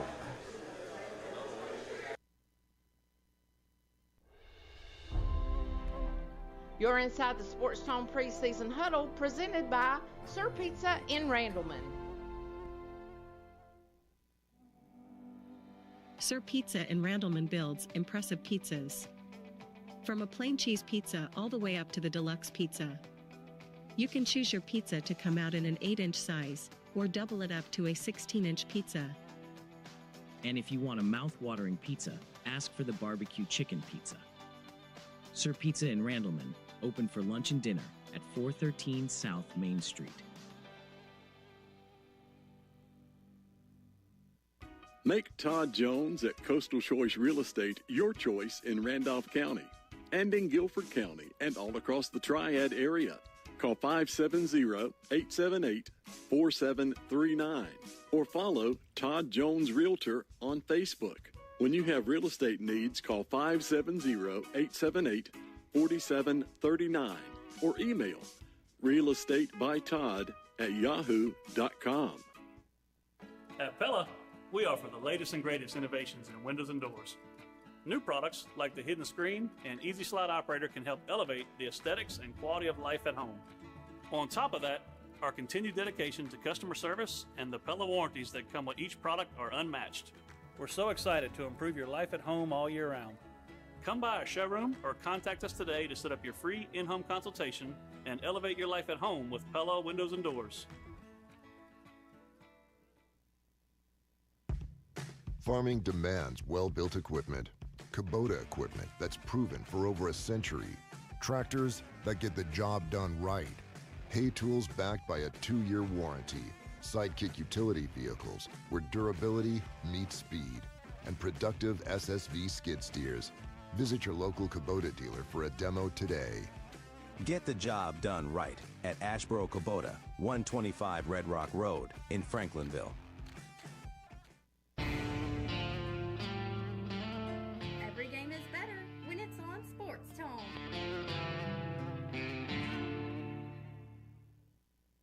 SportsTone live here at Sir Pizza in Randleman is the preseason huddle. We just finished up our conversation with Coach Moran. Now it's time for two of his players, Wyatt Brinkley and Chase Collins. I've had both of you on the ball. Is that right? I believe so. I believe so. I remember faces. Yep. I remember faces and conversations, believe it or not, 60 years old. The memory's there. Well, welcome to the preseason huddle. And I have Wyatt here as the senior. Yep. What do you think, Wyatt? Senior? Did it dawn on you when you put on those pads that first day? Oh, this could be it. Yeah, it has. It's gone by really fast, really quick. It's a surreal feeling. I never think it'd come, but yeah. Yep. Yeah. That's it. So, and one of the questions, and I'm gonna pull from Eric's questions there. Sorry, Eric. And I'm gonna pull one of your questions out. Stealing. That's right. I'm gonna steal your thunder here. So, being a senior and being on a football team, what role do you have to play? Obviously, you're going to be a leader. Yeah, you got to be a leader, and almost like you got to be a teacher. You got to teach these young guys how to play football. You know, how to also be a leader and just follow your footsteps and become a better man, a better person. And I also have here 6'3", 250 pounds. Yeah, sure. You are a very healthy young man. Yeah. So where they put you? They put me at right tackle on offense and defensive tackle and defense. And talking to Coach Moran, looks like numbers are down a little bit. Looks like you're going to have to go both ways. Yep, that's just how it is this year, and I know that's more football I get to play, so I'm not really complaining. And you're prepared for that. You're ready to go. Yeah, I could say so. Yeah, maybe a little more conditioning, but. And next to you have Chase Collins, second in tackles, 80 for Providence Grove last year, running back and a linebacker. You're an inside linebacker. We talked about that on the ball, yeah. Yes, sir. All right. Now, the question is, and I asked the kids from Trinity, can you bring it? Can you put the pad on somebody? I like to say I can. I would like to. Well, Coach seems to think you play Providence Grove plays a very physical brand of football. Yes, sir. And y'all get after it. I think in the last 2 years we've really developed a more physical football team than we have in the past. So, Chase, many players that led the team in offensive stats last year are gone. How do you expect to step up into that role and bring and earn a bigger role on offense? I expect to do a lot of blocking because we have a great running back, Nick Strong. He really carried the ball really well for us last year. So, I understand my role. And then I think also my role is to put my head down and pick up 3 or 4 yards at a time because I'm not as fast as Nick is. So I'm going to have to play more head-up football than Nick will. So do I need to go ahead and lobby Coach Moran, since he's over there, that you need some more carries? What do you think? You need some more carries. They're all going to focus on Nick, right? Yes, sir. I believe They're so. not focusing on you. I don't think they will. Hey, I think we need to design a few plays, put them in the playbook specifically for you. I think we have a couple. Some counter plays, right? Yes, Fake sir. Nick, give it to you. Yes, sir. I'm trying to get you some more carries. I appreciate that. All right. And you got this big guy blocking for you, too. Yeah, he's a great offensive lineman. I think it really helps to have Wyatt on the right side. Really, all of our offensive linemen are doing a great job so far this year, and I really appreciate these guys. So, Wyatt, you're a 3-year varsity starter, correct? Mm-hmm. Yep. How do you feel that time, all those 3 years, have helped prepare you this year for your senior year? It's been really a crazy journey, because each year we've had 3 different coaches, and I don't know. It's just more experience, it's better to get out there, more experience. Also, has it really helped shape your preparation for this year specifically, that you have all that history or experience? Yeah, I think it has. That experience has really helped. I kind of know what's coming. I know what to expect, what our program expects out of me, and I think it really has helped me develop, yeah. So, an unbelievable year last year, conference championships, and I think we probably talked about this on the ball. Great senior class. They've moved on to the next part of their lives. Now you guys have got to step up and take those places. So, Chase, is there any pressure? Do you feel any pressure going into this your junior season, knowing that, we were conference champs, everybody's going to be gunning for us this year? Right, yes, sir. There's definitely more pressure than there was last year. Last year we were definitely the quote-unquote underdogs. We didn't play. I don't think our football team thought we were underdogs, but everybody we played against definitely thought we were. And I think we ended up shocking people last year, so definitely the pressure is on now, because they have a higher standard for us, and we have to live up to that standard. And so, Wyatt, Providence Grove has a very special pregame ceremony with the motorcycles, the smoke machines or fog machines, whichever they may be. Do you know how that came about? I mean, that's sort of like tradition at Providence Grove. And how do you feel coming out onto the field? I have no idea how it came about. Ever since I came to school, it's been there. But hearing those motorcycles going down that hill, it feels amazing. It really gets you ramped up. It really gets you ready to go. And it's just a surreal feeling. It feels really good.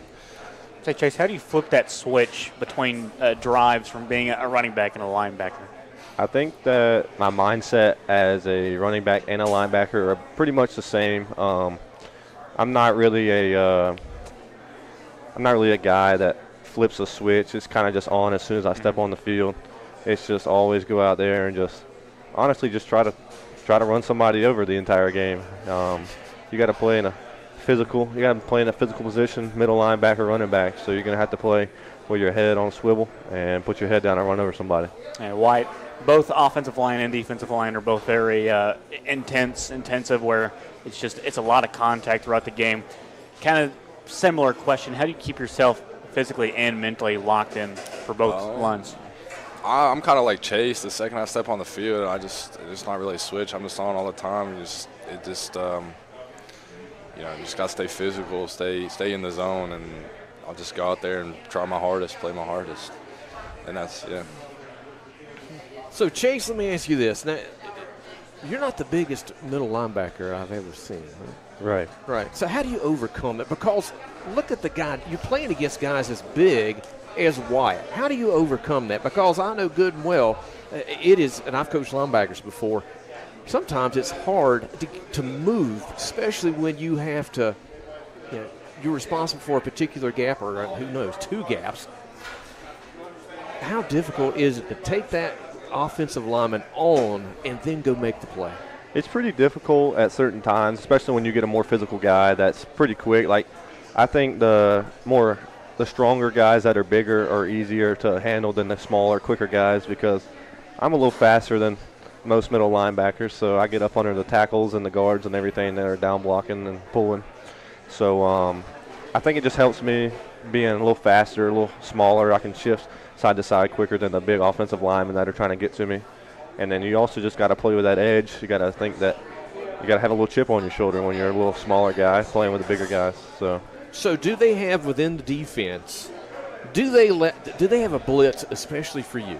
Yes, sir. We have multiple blitzes just for me. Just for you? Yes, sir. All right, well, that answers my question. Otherwise, I was going to go lobby, get some blitz packages in for you. Sorry, if you're a lineman, there's not much I can do. Sorry, I mean, hey, maybe they can put a jumbo package in and put you in the backfield. What do you think? What? Yeah, one of my coaches has told me about that. He's like, all right, well, okay, I'll lobby for you then. That would be nice.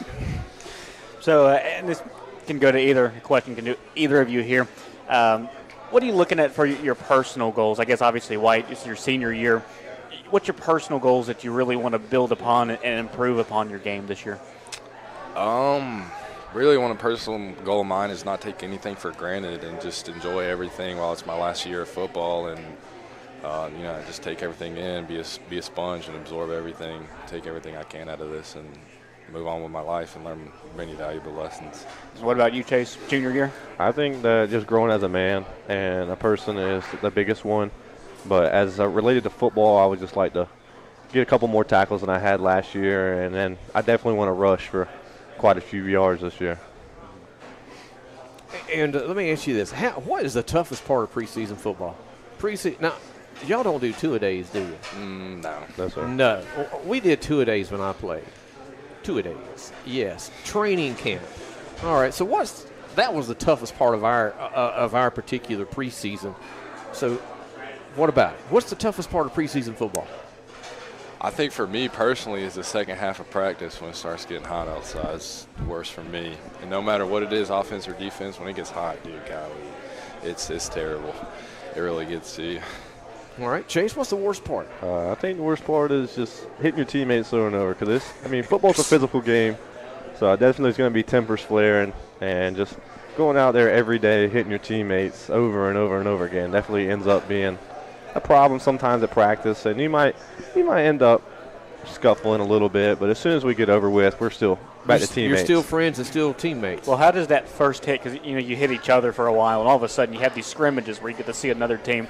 How does that first hit against somebody else feel? It feels amazing because you're not worried about going out there and hurting your teammates or anything like that, so you can really put your head down and try to unload on a guy and not have to worry about hurting your teammates because they're key parts of the football team. Fully getting in that mindset where you want to be in the season. Right. Can you repeat that question again?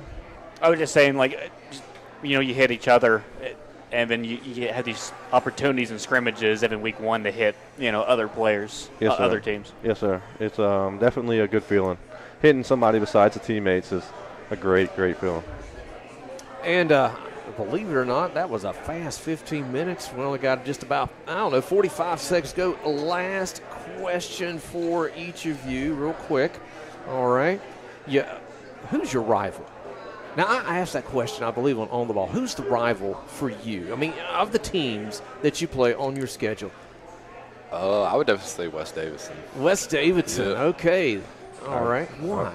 Well, I think they've been mad ever since we beat them on their homecoming last year, and even throughout the year in different sports, they've just been mad at us. So it's kind of building that rivalry. Well, I'm from Davidson County. Anytime you beat the Green Dragons, it's a good day. So hopefully I won't get in trouble for that.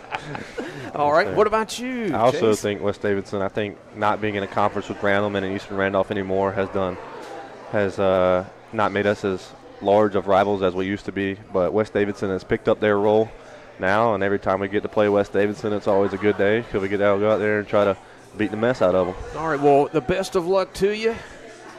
The season starts next week. Hope for a lot of success and good luck, and we're going to cut off to our next commercial break. Don't forget, we are giving a football bog bag away full of wonderful, wonderful game tailgate items, so make sure that you head over to our Facebook page and sign up for that. And next up, it will be Bruce and Dennis and Eastern Randolph. It'll be head coach Burton Cakes, followed by the players Cade McCollum and James Combs. So stay tuned. You're listening and watching the Preseason Huddle here on SportsTone.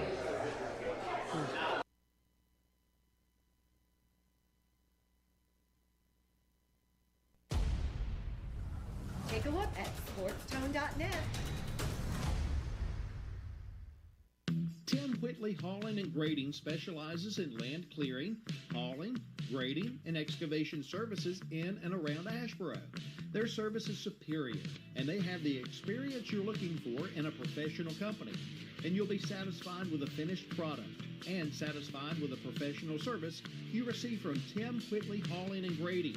If you're needing land cleared, hauling, grading, or excavation services, call on Tim Whitley Hauling and Grading.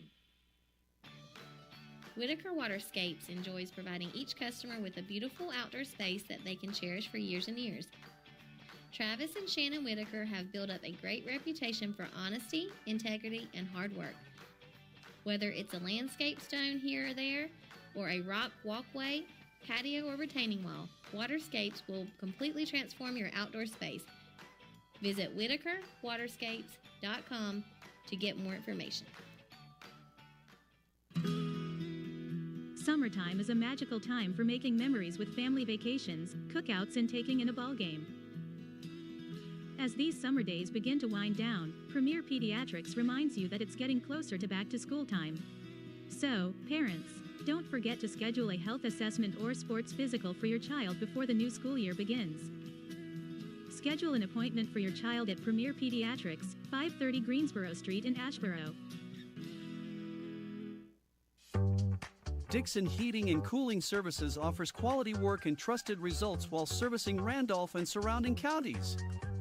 We provide sales, service, and installation of heating and cooling systems. Dixon Heating and Cooling Services is licensed and insured. Stay cool in the summer and warm in the winter. And remember, if your air needs fixing, better call Dixon. SportsTone has a football bog bag to give away today. This SportsTone football bog bag is packed with items to make your fan experience better. Go to the SportsTone Facebook page, publicly share the video that's promoting today's show, and share that post. Then comment that you share the video. This will get you registered to win the SportsTone football bog bag. Publicly share the video to your page and comment that you've shared the video. We'll announce the winner later tonight on the SportsTone Facebook page. You're listening to the SportsTone Preseason Huddle, presented by Sir Pizza in Randleman. And welcome back to the Preseason Huddle, Sir Pizza in Randleman. I'm Bruce Strongton, back with Dennis Garcia, and joined by Eastern Randolph head coach Burton Cage. Coach, welcome into the huddle, and tell us a little bit about your preseason practices and how things are going so far. Well, so far we've eliminated and not had many injuries. That's the big thing. With the heat and so forth, I think our kids have handled it well. We went in June. We had June and July. We had 18 7-on-7s, and of course our weight program through June and July was attended very well by our players. And so, they came into the season, we felt like the best shape that they have come in several years. Well, Coach Cates, you've been around for so long, had a couple of stops at Eastern Randolph.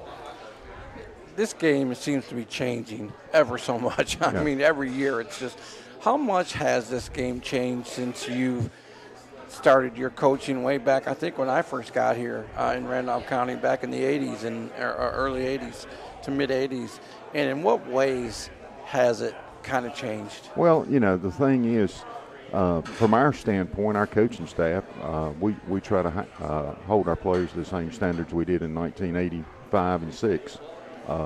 We want to surround ourselves with good people and good students and people that have their priorities right. And we've been very fortunate to have that blend come through Eastern Randolph High School. And they take great pride in playing on Friday nights.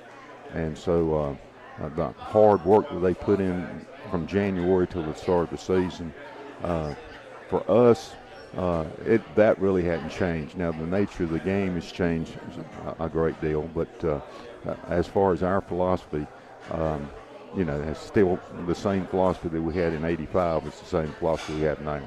Do coaches, the quote old school coaches that that run teams, have they had to make big adjustments over the last decade or so? Well, I think it goes with the biggest part is the safety for the kids. We cannot go out full gear if it's over 90 degrees, and that's a good thing. At my age, I probably don't need to be out there even when it's 95 or 96, but I think from the safety standpoint, we've gotten better, and that's a change that we've gone through with football. But I think from the safety standpoint, the emphasis has been greater in the last 20 years, and I think it's made it a better sport and a safer sport. When the weather isn't interfering with it, your early season practices, how important is that, or is it important? Do you have a regular early season routine when guys first start showing up as the large team practices? Do you do the same things every year? Has that changed over No, this year we've changed. We've changed some things. I was very disappointed in the way our season ended last year, and so as we told them in January, if we keep doing the same thing that we've done, we can expect the same results. And so we've changed up some things that I think have really helped us in some areas. And, of course, we'll find out more as the season starts, but we spent a great deal of time in the kicking game. And so when we want to kick a field goal, we're going to have the confidence that we're going to have a good snap, a good hold, good protection, and a good kick. And that's an emphasis that has been great this August. How has that felt from the coaching point of view to do something a little bit different? And I'm sure as your continuity continue, you still get a lot of the same guys. Oh yeah, we got our core coaching staff is still with us that we've had since we've been back. So that's good for me as a coach, having the assistant coaches that are very dedicated. They want to do the very best for our players. They care deeply about the players, and so that's a big factor in having a solid program as your staff. And I'm proud of each and every one of them because they add so much to it each day. But, Coach, I think you answered what I was just going to ask you right now. Everybody says that success goes in cycles when it comes to high school sports. It may be, except for Eastern Randolph football, it's just one steady upper echelon program. What keeps this program, and we're not just talking about 5, 6, 7 years, we're talking about decades of being an elite program in North Carolina. Yeah, I would go back to the assistant coaches. It's who you surround yourself with, and I surround myself, of course. Foster's our offensive coordinator, and nobody works any harder than he does. And it's all the coaches work extremely hard in making sure our program is the very best it can be. And they care about the children. They care about the kids. They care about the students. And I think you asked any of our players, do your coaches care about you? And the only answer would be yes, they do. And that obviously hopefully you're still enjoying what you're doing. You've been doing it a long time. And to keep assistant coaches, they have to just enjoy doing it, don't they? They do. They have to have a love for the sport, but, most of them played at football at Eastern Randolph. And Ed Tysinger's been with me almost 38 years, our defensive line coach. Coach Houston, our defensive line coach, played for me. Coach Arrington played for me at Eastern Randolph. Foster played for me at Eastern Randolph. So it's Coach Ritter played for me at Eastern Randolph. So it's when I came back, I told them I'd probably do it 2 years, and they said that was good. And now we're going into year 10 or 11. So the end is going to happen, but it's so much fun and enjoyment to be able to do it with those people. Coach, every year Eastern Randolph has such high expectations when the season starts. This year maybe even more so because of the people you have back, your great coaching staff, the position players who are returning with so much experience. Is there a little bit different feeling, and what is that as this new year begins? Well, we knew when this freshman class came in, they were, I sensed they were very special. And as we tell them, all we want to try to do is our next game play the very best that we can and try to improve each week. And hopefully by the end of the year we'll be playing our best football. And I think last year we went through some injury problems in September, but when we got everybody back healthy, we were a pretty good football team. And that's going to be the key this year. We've got to stay healthy and try to improve each week and try to be peaking in November. Part of that playing the best at the time of the year is I'm sure, the progress you make through the course of the season, starting in the summer. How has this season gone for you so far, and are you on schedule, so to speak? Well, yeah, I think so. I think we've got more depth in our offensive line. We're fortunate enough to have some people that could not play last year return for us due to injuries, and our depth is better in our offensive and defensive lines. Our secondary has really through 2 scrimmages played extremely well. We're happy with the progression there. And when you have James Combs and Kobe Walker in the middle, that helps out quite a bit.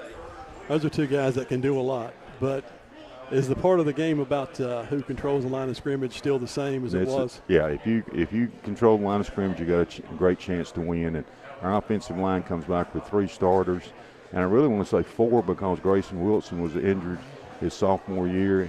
He was out for a year. He's back at left tackle and has worked really hard. But, our offensive line, Jackson Bear, Maddox Carson, Eli Cox, Michael Shane,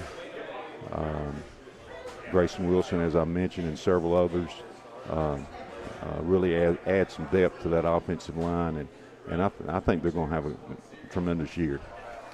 Coach, we've talked about it before, but your non-conference schedule, you're not shying away from anybody. Playing teams like Southern Alamance, Union Pines, which had an incredible year last year. Providence Grove is certainly up and coming, a great team. Asheboro has been pretty solid under Calvin Brown. What does playing this type of schedule do to get you ready for your conference? Well, I think the big thing is, as we talk about each game, but when you play good competition, and we've got some really good competition in front of us for sure, you find out your weaknesses very quick, and you find out your strengths, and you find out when you get hit in the mouth, how do you respond? And some players respond like we want them to, and then you're going to find out who's really with you and who's against you as far as who wants to make the biggest difference in being successful in a ball game. Well, you take West Stanley out of the equation, and these teams, the teams you're playing were 41-19 last year during their season. Yeah. I mean, you're going to learn about yourself quickly. Yeah. And we're going to learn quickly Friday night with Southern Alamance. Have one of the best running backs in the state coming in, and of course they went to the 3rd round last year in the playoffs, and they're going to be quite a challenge for us out of their wing tee, and so we have to be prepared and focused in on what's at hand right off the bat because of the competition. And Union Pines is really good. Coach Teal's done a great job down there turning that program around, and so it's going to be exciting. It's going to be challenging, but it's going to be something that we're going to learn a great deal about ourselves. Well, Coach, appreciate you taking the time joining us here preseason, and good luck starting next week. Yeah, thank you so much. Thank you, Coach. Thank you, Dennis. Burton Cates from Eastern Randolph High School, and we'll be back with a couple of Wildcats players coming up as the preseason huddle continues from Sir Pizza in Randleman. Let's get back to talking football with the SportsTone Preseason Huddle presented by Sir Pizza in Randleman. Deep River Apparel takes pride in being your local apparel business. Whether you need a dozen printed shirts or large bulk orders, hats, bags, t-shirts, hoodies, and pretty much anything that can be printed on, we can do it. Deep River Apparel specializes in sports team gear. Check us out at deepriverapparel.com. At Pella, we offer the latest and greatest innovations in windows and doors. New products like the hidden screen and easy slide operator can help elevate the aesthetics and quality of life at home. On top of that, Our continued dedication to customer service and the Pella warranties that come with each product are unmatched. We're so excited to improve your life at home all year round. Come by our showroom or contact us today to set up your free in-home consultation and elevate your life at home with Pella Windows and Doors. How many signs can Bean Signs make? That number continues to grow daily. They can make signs for your business window, banners that can move around your business, signs for your yard, and signs that fit in your car window. Bean Signs has a design department that can create custom orders to suit your needs.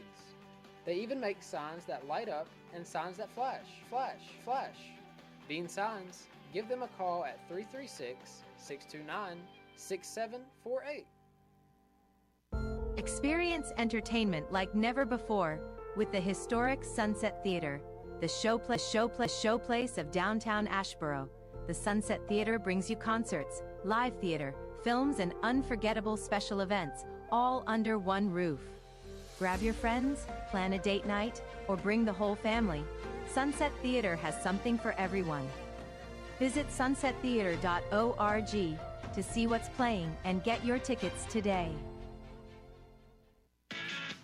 This is the home for Randolph County sports. SportsTone.net. Welcome back to the preseason huddle on SportsTone from Sir Pizza in Randleman. Bruce Tronk and Dennis Garcia, joined by a couple of Eastern Randolph seniors sitting with us for the next few minutes. Cade McCollum and James Combs. Guys, welcome in. Hope you're doing well. Thank you. Let's talk a little bit just about the start of your season. As far as the practices go, scrimmages, how do you feel about the start that you're off to? I mean, I say we've been doing pretty good. Practice, I mean, it's been doing good, but we still got stuff to get better at. James Combs there, and Cade, how do you feel about it? I mean, I've been watching a little bit right now. I've had a couple setbacks, but I think we'll be all right. We just got a couple more practices to do, and we'll be fine. This is going to be kind of a repeat thing because Cade and I talked for a while before we went on the air here. But Cade, obviously the injury earlier at the back injury, you said you're feeling fine. Mm-hmm. What are you looking forward to on Friday night? Just get a win. I mean, obviously we need to get a win, and I hope that I can throw a couple touchdowns and stuff. You feeling okay? You feeling totally okay? Yep, I feel good. Great. James, one of the best defensive players I've seen, and I've been covering football for 41 years now here in Randolph County. Take me through the mental part of being such a solid defender from the linebacker position. I mean, it's kind of just basically from hard work. I mean, I've did it all my life, played linebacker, so it's kind of used to me. It's kind of used to, so I don't know. I just do it. I just go out there and play. Nothing new. This is your senior year. Have you set individual goals or anything like that? Yeah, so last year I got about 160 tackles. I want to try to make it to 200 this year. That's a hefty number. Yeah. Play 16, 17 games, maybe that'll happen. I mean, you can do it that way. James, what's it like lining up alongside Kobe Walker, too? Obviously, you guys have got to be the best linebacking duo in the state of North Carolina. Just talk a little bit about being a part of that. I mean, I like it. I mean, he's been my best friend ever since we played Little League. So, I mean, when I'm out there, I mean, we just do everything right together. Are you feeling more, being a senior, high expectations for both of you, Cade, you as well?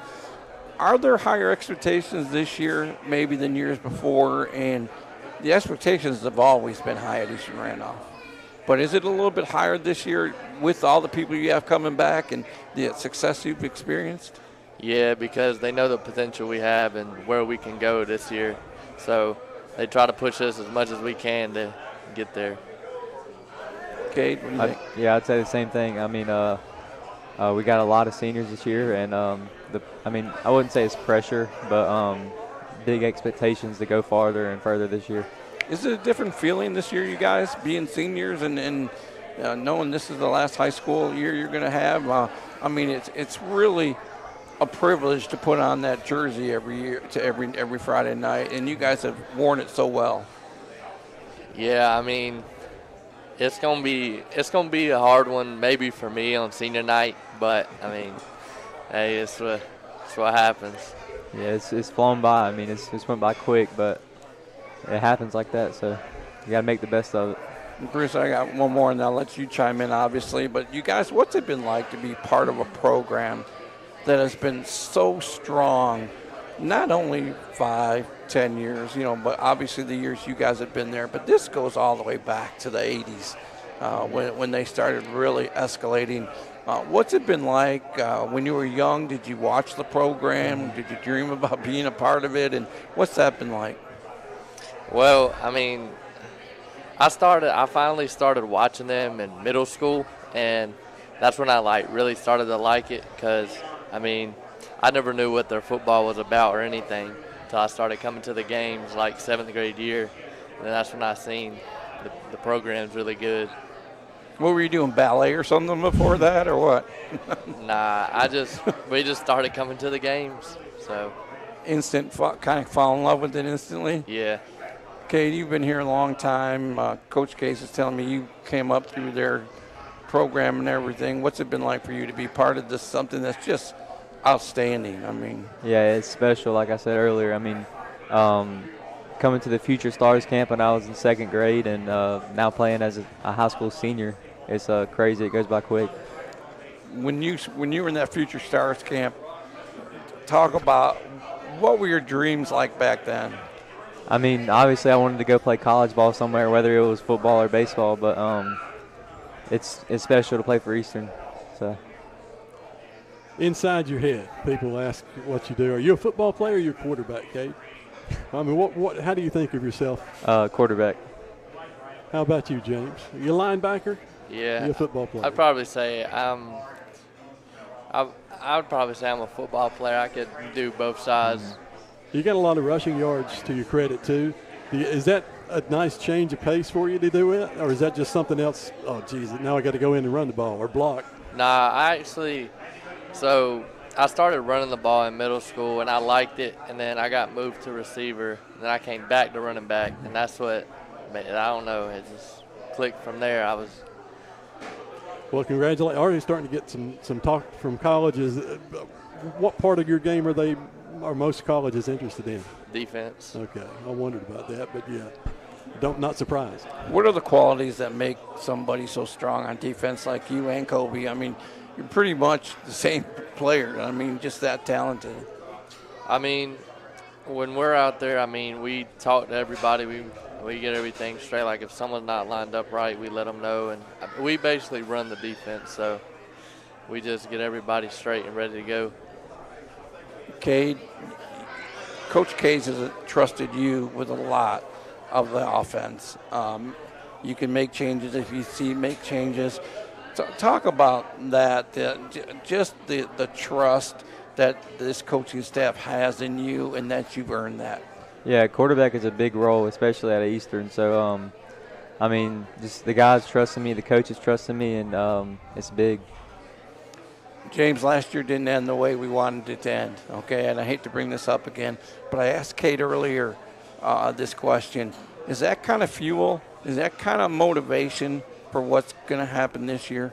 Yeah, I'd say that's going to be a lot for this year, knowing that we could have went last year and we was 1 yard away.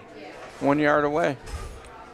It was a great ball game. It didn't turn out our way at the end, and then to see what Shelby did the next 2 weeks was like, did it make it harder? Probably made it a little bit harder, didn't it? Mm-hmm. Like that could have been us. Yeah, it sucked. Well, now you've got your 1 more year to do this. Talk about some of the things that have to happen for Eastern Randolph this year. Obviously, staying injury-free is one of them. But what area or what part of the game has to be really good for you guys to do what you want to do?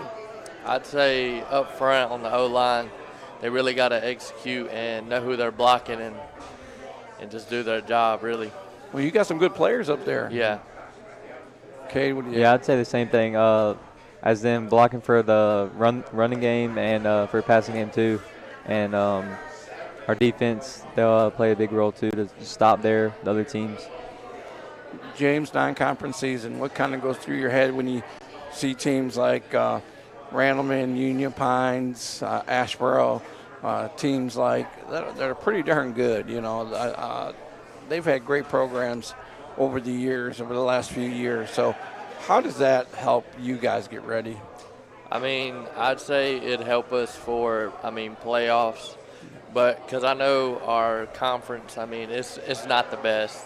I'm going to be honest with you. It's not the best. But our preseason before conference, that would probably be our biggest competition, especially Union Pines. That's going to be a game.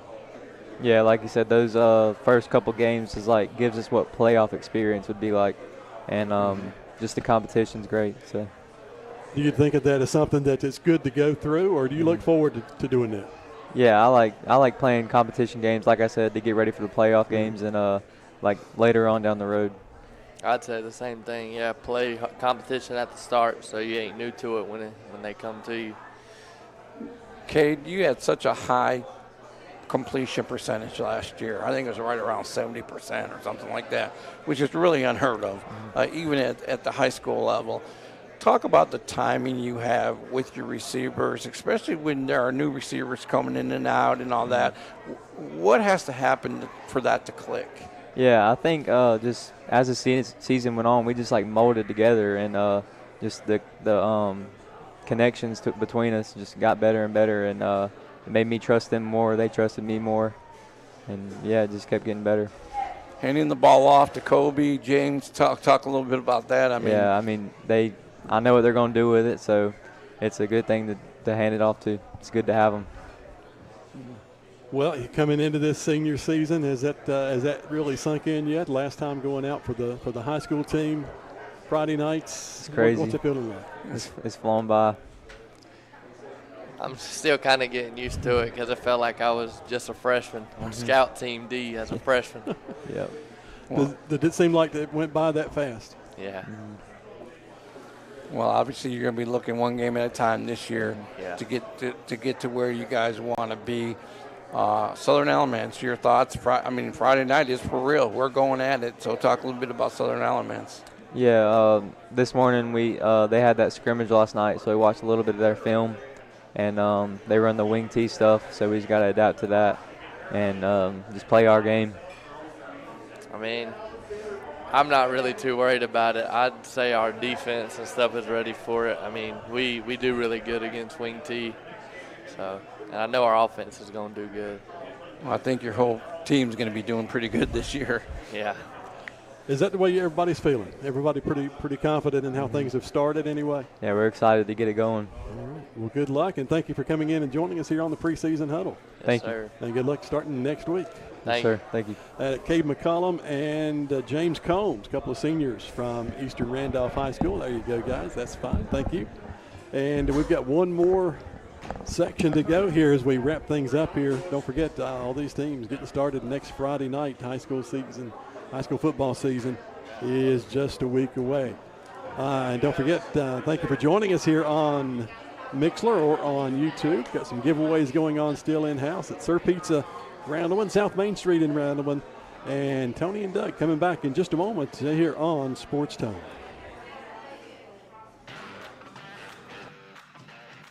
If you can't make it to the game, let SportsTone bring the game to you. SportsTone has a football bog bag to give away today. This SportsTone football bog bag is packed with items to make your fan experience better. Go to the SportsTone Facebook page, publicly share the video that's promoting today's show, and share that post. Then comment that you share the video. This will get you registered to win the SportsTone football bog bag. Publicly share the video to your page and comment that you've shared the video. We'll announce the winner later tonight on the SportsTone Facebook page. Burroughs Plumbing provides trusted plumbing for your home or business in Randolph County. We have over 30 years of experience providing complete plumbing repairs and system replacement. Burroughs Plumbing is committed to providing you the best in service and on-time repairs when needed. We're available to handle the hardest jobs and toughest repairs to make sure your plumbing and water system works as effective as possible. We are Burroughs Plumbing. Looking for a financial partner that truly makes a difference? Modern Woodman is a member-owned fraternal financial services organization. We can help you plan for all stages of life, from protection to saving to retirement. We also offer member benefits, social activities, and volunteer opportunities to help your family and community. Hi, it's J.B. Griffith III with Liberty Advisors. Call me at 336-622-6020 to start the conversation. Modern Woodman of America, touching lives, securing futures. When you smile, the whole world smiles with you. Taking care of your smile is what Dr. Cleve Dunn does best. Their dentist office employs lots of smile experts. A smile is the shortest distance between two people. Dr. Cleve Dunn is a dentist in Asheboro and has been providing smiles for his patients since 1981. Dr. Cleve Dunn is located at 310 West Salisbury Street in Asheboro and has been a longtime supporter of Randolph County Athletics. Let 3H Travel personalize a vacation for you and your family. They can help with entire packages or just a hotel for the night. 3H Travel specializes in all things Disney, Universal, all-inclusive vacations and cruises. Search for 3H Travel on TikTok, Facebook, and Instagram.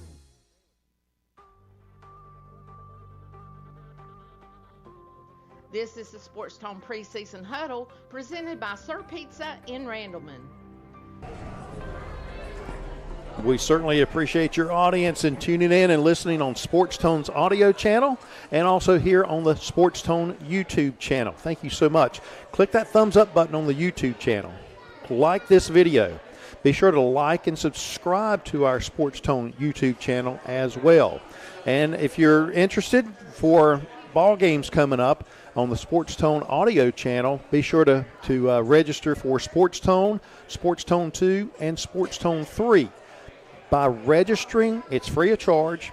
By registering, you're going to get a notification on your phone and also by an email to let you know that SportsTone is live or SportsTone 2 is live or SportsTone 3 whenever we use our third channel as well. And by registering to the SportsTone YouTube channel, you'll get a notification as well when we go live with the YouTube channel. So, here we go. Man, Doug, this last segment.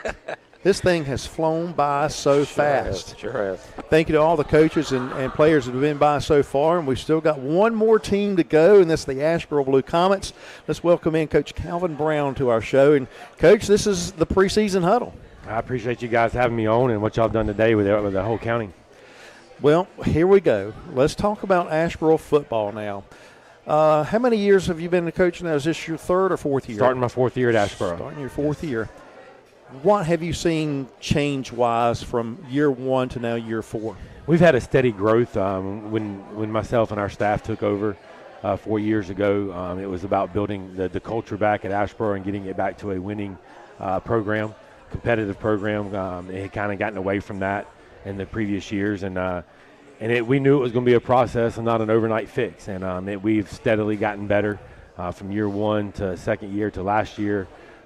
We've made progress every year, and we're looking to do the same thing this year in year four and build off of last year's 7-4 and second-round playoff team to start competing for championships and deep playoff runs. Started off a great non-conference portion of the season last year, and I think that's what you want to try to do again this year. It is, and our non-conference schedule got a little bit harder this year. We're going to open up with Scotland County, who is historically one of the best teams in the state of North Carolina year in and year out. So we're going to have a tough test week one and kind of see where we're at. And it just kind of give us a good judge of where we need to fix and where we're at and moving forward. But I think that's the type of games that's going to prepare us going into our conference and in the playoffs, because our conference is tough and you get in the 6A playoffs is tough. I mean, there's really good teams. When you get to these higher classifications, there's no easy wins in the playoffs. Some of the lower classifications, you can get some easy wins early on, but that's not happening in 6A, 7A, 8A football. Coach, what is your process for evaluating talent and assigning it to your assistant coaches? We just see where each kid's best fits our team. Our goal as a coaching staff, and especially mine as a head coach, is to put kids in positions where they can be successful, but at the end of the day, where our team can be successful. Because my goal is for the team to be successful, and we're going to help kids along the way. But we need the team to be successful. And so my coaching staff does a great job as far as developing talent. I've got some great assistant coaches. We've put a really good staff together over the last few years, and so developing that talent we're really good at. But it's just trying to find what's the best thing to help our team. Have you had a lot of coaching turnover as far as your assistant coaches? Yes, for the first time in pretty much my head coaching career, I've had some turnover. After 10 years of my core group of staff being the same, mixing in a few guys here and there, because the core group came with me from Providence Grove to Asheboro. I lost 2 main guys this past offseason. One was Grant Handy, my offensive coordinator, weight room guy, receiver coach. He got out of education back in December, and then my O-line coach moved with his family to Utah, where his wife's family's from. So, and both of them guys have been with me for the long haul. So I was real concerned losing those 2 guys. How are you going to replace somebody that I'm that comfortable with, that's been with me that long? But we were very fortunate. We hired 2 what I think is the best coaches, young coaches in Randolph County. A young Corey Newby, who was a head coach at Uwharrie Ridge, serving as the head football coach and athletic director there. We were able to hire him to teach PE and weight training. He's going to coach DBs for us. And then we went out and got the head football coach, middle school football coach at Serms, who was also their AD, and Ethan Haithcox. He's going to come in and coach D-line for us. And so then 2 additions have been great. We've had I moved some guys around on our staff, took 2 defensive guys and moved them to offense. Changed things up a little bit this year, but I really like our staff and where we're at right now. Cool. Coach, how do you develop and structure an off-season development program for weightlifting and just off-season basically? Yeah, so off-season's huge for us, especially the weight room. We believe that the weight room is the most important thing you can do to develop these young athletes. So we lift year-round. We have them in class year-round in weightlifting class, and myself and now Coach Newby are co-teaching all the weightlifting classes. So we have our guys every day, both semesters. So that's great. That's where we get the main part of it is. We really try to develop the strength from January through May. And then summer and in season, there's a lot of trying to maintain strength. You can't kill them as much during the season with the lifting because you got to kind of maintain and you got to keep some energy for the games. So we try to maintain the strength at that point. But yeah, all season is huge for us and how we develop our kids, especially the young ones. How do you structure your practices from early August into November? I'm sure there's a transition in there somewhere, but how do you transition? Yeah, that? so early on, it's very competitive. We try to get after each other and get our guys competing, because I think if you don't do that and then you step on the field on a Friday night and you're not used to competing in practice, it's going to be hard. So we want practices to be hard. We want practices to be challenging. And we do that year-round. We tone it back a little bit as we get into the season, but we do that. And then the conditioning aspect, we got a lot of guys playing both ways, so our practices are up-tempo. Very rarely are you going to see us walking around, just standing around. We are fast-paced, calling plays, snapping the ball real quick. Coaches know that there's no walking from drill to drill. It is everybody's moving quick from drill to drill, including the coaches, because the kids will feed off of that. So our tempo at practice is upbeat, and we feel like that helps us get in shape and get us ready to play games on Friday nights. So what are the names that maybe we don't know about right now going into this season that you think we'll be talking a lot about into the season? Yeah, we've got the ones that we've kind of had the last few years, and the Brenton brothers in Dallas and Connor Brenton, of course. In the backfield, those guys are really good, quarterback and running back. DJ Scott's going to play a huge role in our team. DJ Scott is a phenomenal football player, an unselfish football player who's going to play a lot of snaps on both sides of the football. He's going to play some running backs, some H-back. He's going to play some defensive end on defensive line. But he is a leader of our team that will do whatever it takes for us to be successful and win. So love DJ Scott and the role he plays. His name's not going to always be on the headlines, but he's a huge part of what we do. And then 2 of the guys we have here today that y'all are going to speak to later, Garrison Cheek is another 2-way starter for us at slot receiver and safety. And he's a guy that we've got to get the ball in his hands. When the ball's in his hands, he makes good things happen. Very athletic, tough football player, really good in the secondary. He's just an all-around tough football player in every aspect of the game.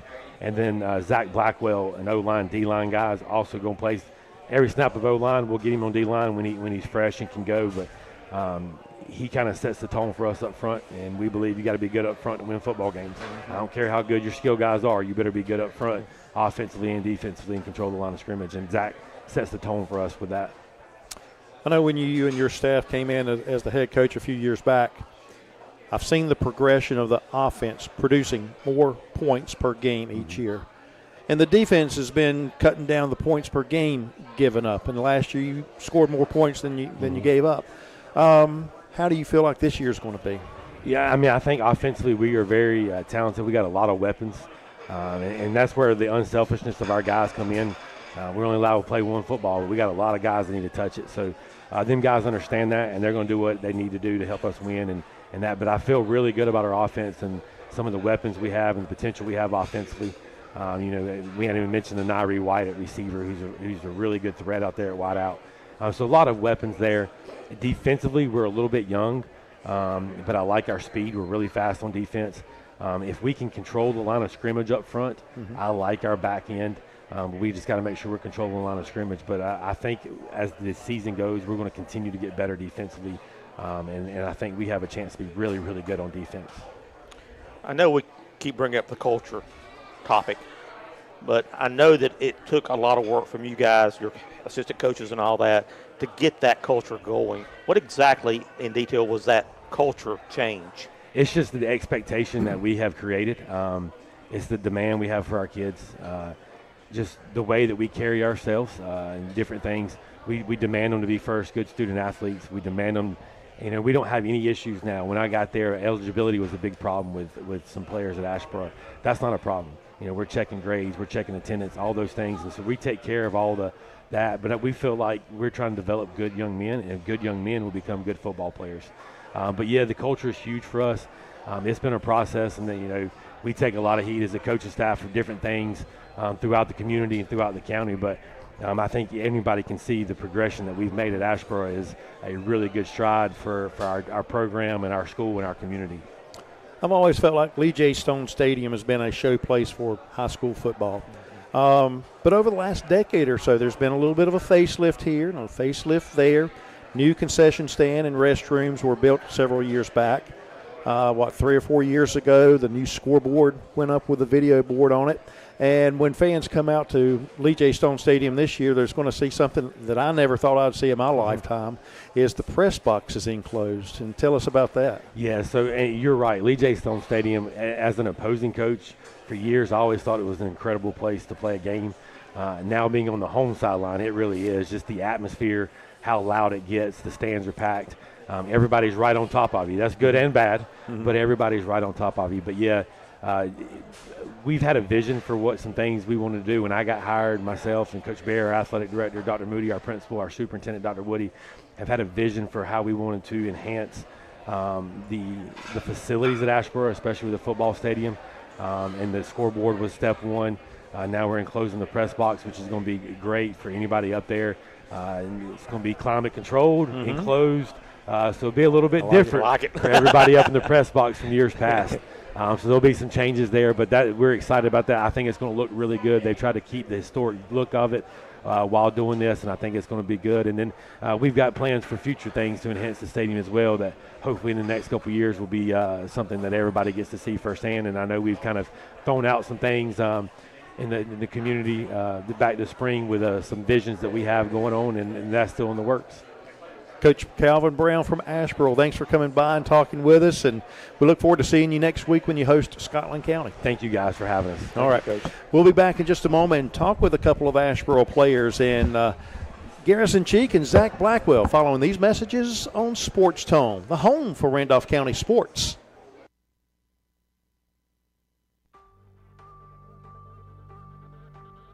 Welcome back to the SportsTone Preseason Huddle, presented by Sir Pizza in Randleman.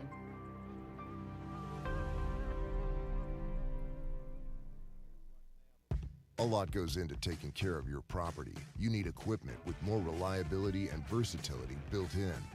Like Kubota BX and L Series compact tractors that get the job done right.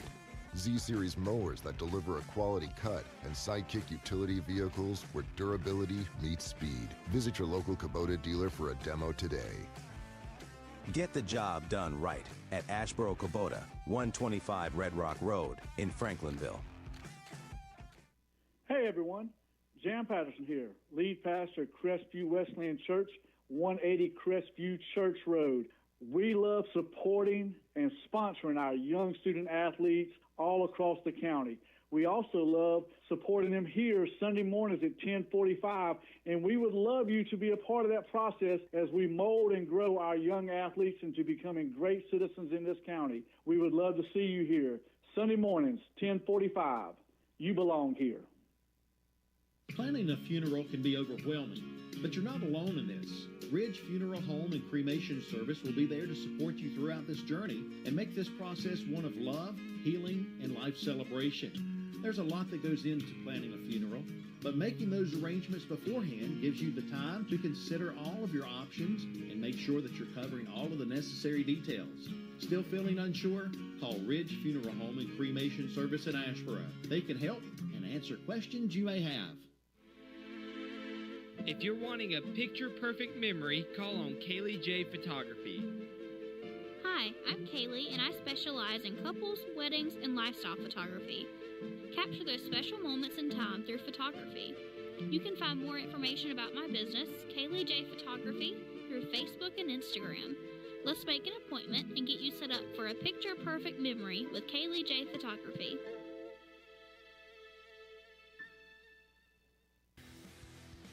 The home for screaming sports fanatics, SportsTone.net. Thank you for pulling up a front row seat and listening to today's show. We're getting ready to wrap it up here with one more segment. But before we head out of here, let me remind you, go to the SportsTone Facebook page. Earlier when we started the show back at 10 o'clock this morning, we put a link on the SportsTone Facebook page with the video from YouTube. It's a post on Facebook, the SportsTone Facebook page. Go and share that particular post to your page. Once you do that, you need to make sure you share it publicly, because when we go to figure out who's going to be our winner of this SportsTone football bog bag, we need to see on your page that you did share it. Well, once you share it, then go back to that original post on the SportsTone Facebook page and put that you shared that video. That'll make us go look at your page to make sure that you shared it. That's going to qualify you to win this huge SportsTone football bog bag. Very simple. I hope you'll do that, and good luck winning that later on. We'll announce the winner on the SportsTone Facebook page later tonight as well. He's Doug Ward. I'm Tony Wright. Let's welcome in a couple of Asheboro Blue Comets in here to talk with us now. Garrison Cheek and Zach Blackwell. Hey, guys, welcome to the Preseason Huddle. Thank you. What's up? Yeah.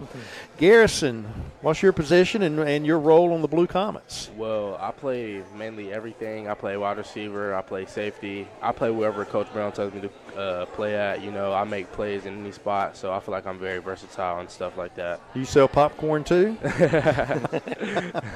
And Zach, how about you? What position you play? I play offensive tackle and defensive end, and I feel like my role on the line is being a huge leader for our team and helping us lead the line to do what we need to do and move people out of the way.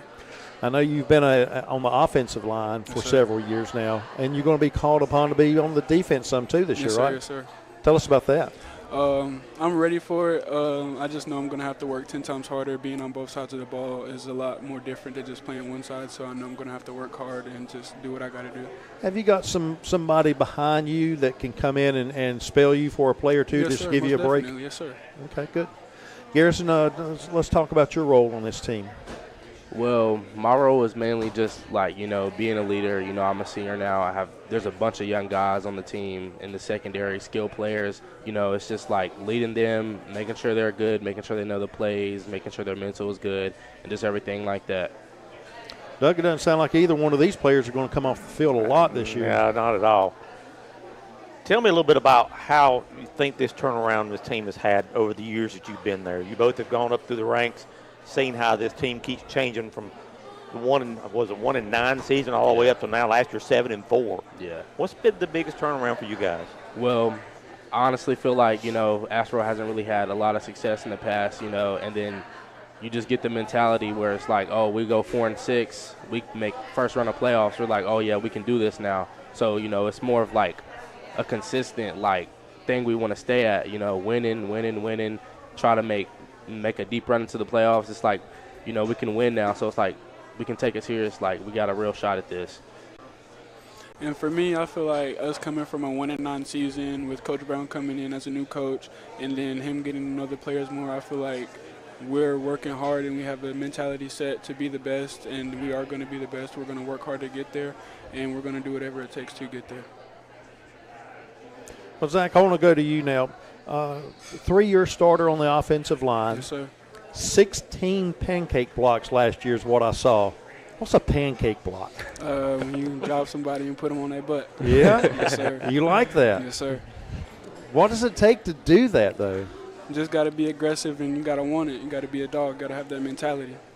What kind of techniques do you have to practice to be able to make a pancake block?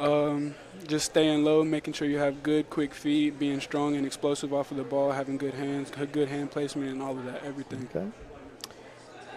Has there been a coach or maybe player that has pushed you since your freshman season? Oh, yeah, for sure. Coach Brown has definitely been pushing us way harder this season. Like, as the years progress, as he's getting to know us more, he's pushing us way harder each day. So I feel like that's really going to be good for us. For me, my old offensive line coach, he's not here no more. Coach Parrish, he had to move away. He was my favorite coach. He really pushed me, and he was somebody I could look up to. What's those guys up on the offensive line, defensive line? Is there a tight bond between you guys? Yes, sir, there is, and I feel like we're working on getting our bond stronger and making sure like we're a team and we're a family and we're building our chemistry together. Is there a lot of things you do off the field together? You know, you go out and eat, or you go play video games or something? A little bit, but I'm making sure we're going to do that more and putting things together like that. I like it. And for Garrison, for you, as a wide receiver and a safety and playing just about any position on the field, what kind of core group of guys do you guys have? You know, our bond is really tight. You know, we have like a football group chat. You know, we talk, we do stuff outside of football. I feel like our bond is really tight. You know, we're growing together as like, even like the young people, like they're starting to talk more, starting to get out of their shell, and our bond is just getting like growing, connecting. Okay. You're both seniors. Yes, sir. Yes, sir. How do you go about taking those young guys, the freshmen, maybe sophomores, to learn the playbook? How do you help them along with that? You know, so in practice, we go over our plays. So we just get multiple reps in, and if they like need help, I just correct them. If they don't know what to do, they just come to me and ask me and watch me. And if like they're still struggling, you know, I'll just say like sit back, watch, and you can learn from me. Or I can say I can help you hands-on, and that's what I do. Okay. For our offensive line, we have 4 seniors, so we really don't have struggles with the plays. But for the backups, they're doing pretty good. But for the most part, we do pretty good with the plays. I think so. But we do have some things to work on, and we do a lot of reps. We go over things. We make sure everything's right and ready for our games coming up. Okay. Yes, sir. You've had a couple of scrimmages so far, and Garrison, I'll ask you, and then Zach, you can give your answer. But how have you felt like the 2 scrimmages have gone so far? I felt like the first scrimmage we had at Davie County, we scrimmaged 3 teams. I feel like we really did good that game. We started off like really slow, then we started to get out of our shell. We played Asheboro football. We started scoring. We started defending. We started doing all that. We didn't really give up too many touchdowns that scrimmage, you know. But I feel like the second scrimmage we could have played way better as like a collective group. We started off slow. It was still slow, you know. We came out of halftime. We was getting a little bit there, but I just feel like we could have done way better. With me, I feel like our first scrimmage that we had, like Garrison said, we came out slow. We started slow. We didn't have a lot of energy, but as the games went on, we grew. We came out of our shell, and we got used to it, and we played Asheboro football. And with the second scrimmage against Oak Grove at Grimsley, I feel like our problem was we just made a little too much mental mistakes, but overall we still did pretty good, and we played Asheboro football. How do you feel like football has helped you with adversity off the field? You know, football is really a mental thing. I feel like you have to have a great mental to play football. You know, that's helped me with, like, life. So, you know, it's challenging. Like, you forget a play call, you make a bad play, you make a mistake. You just got to move on from that mistake. You got to move on. You got to have a real strong mentality. Mm-hmm. With how it's helped me, it's just helped me keep a strong mind and stay tough whenever I'm going through certain things or I'm being pushed hard. I just learn to stay tough and keep a strong mental no matter what. You guys have been through the wars, as they say, the terminology.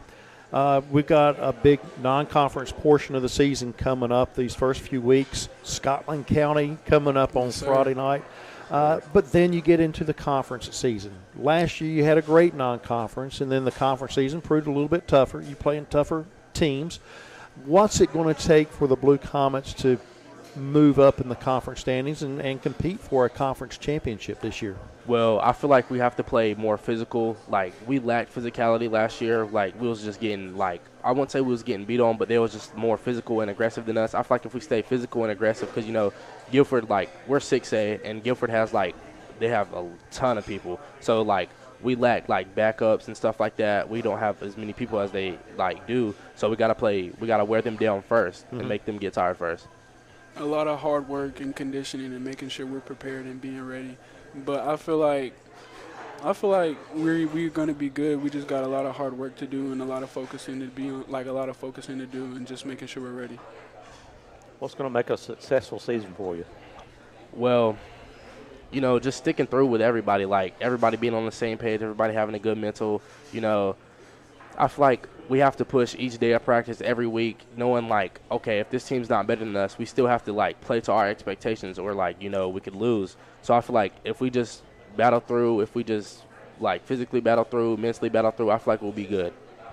I'm agreeing with Garrison here. A lot of hard work and dedication and just being on the same page.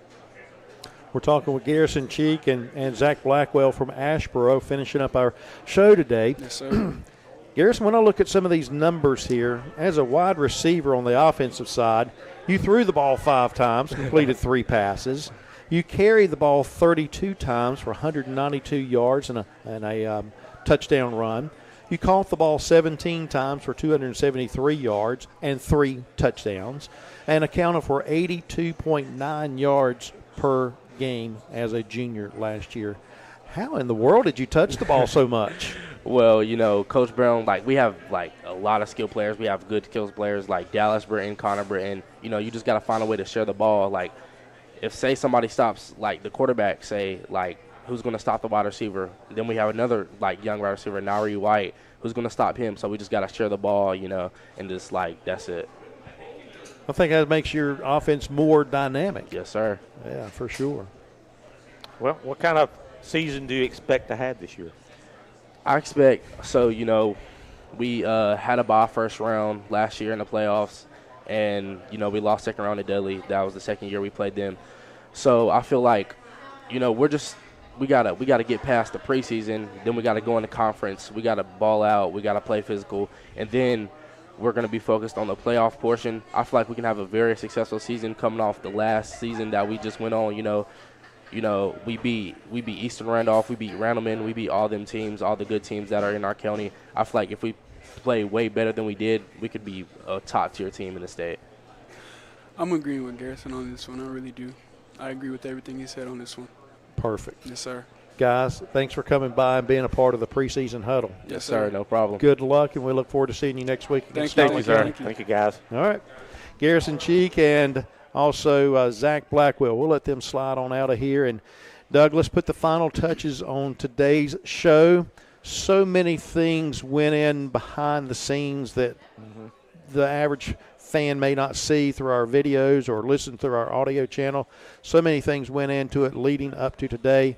And I want to thank everybody from the sponsors to our viewers, our listeners, our hosts, the guests, the coaches, cameraman, the photographer, the producer, the photographer, the prize department over there with Carolyn. We appreciate everybody who's worked so hard to make this a success.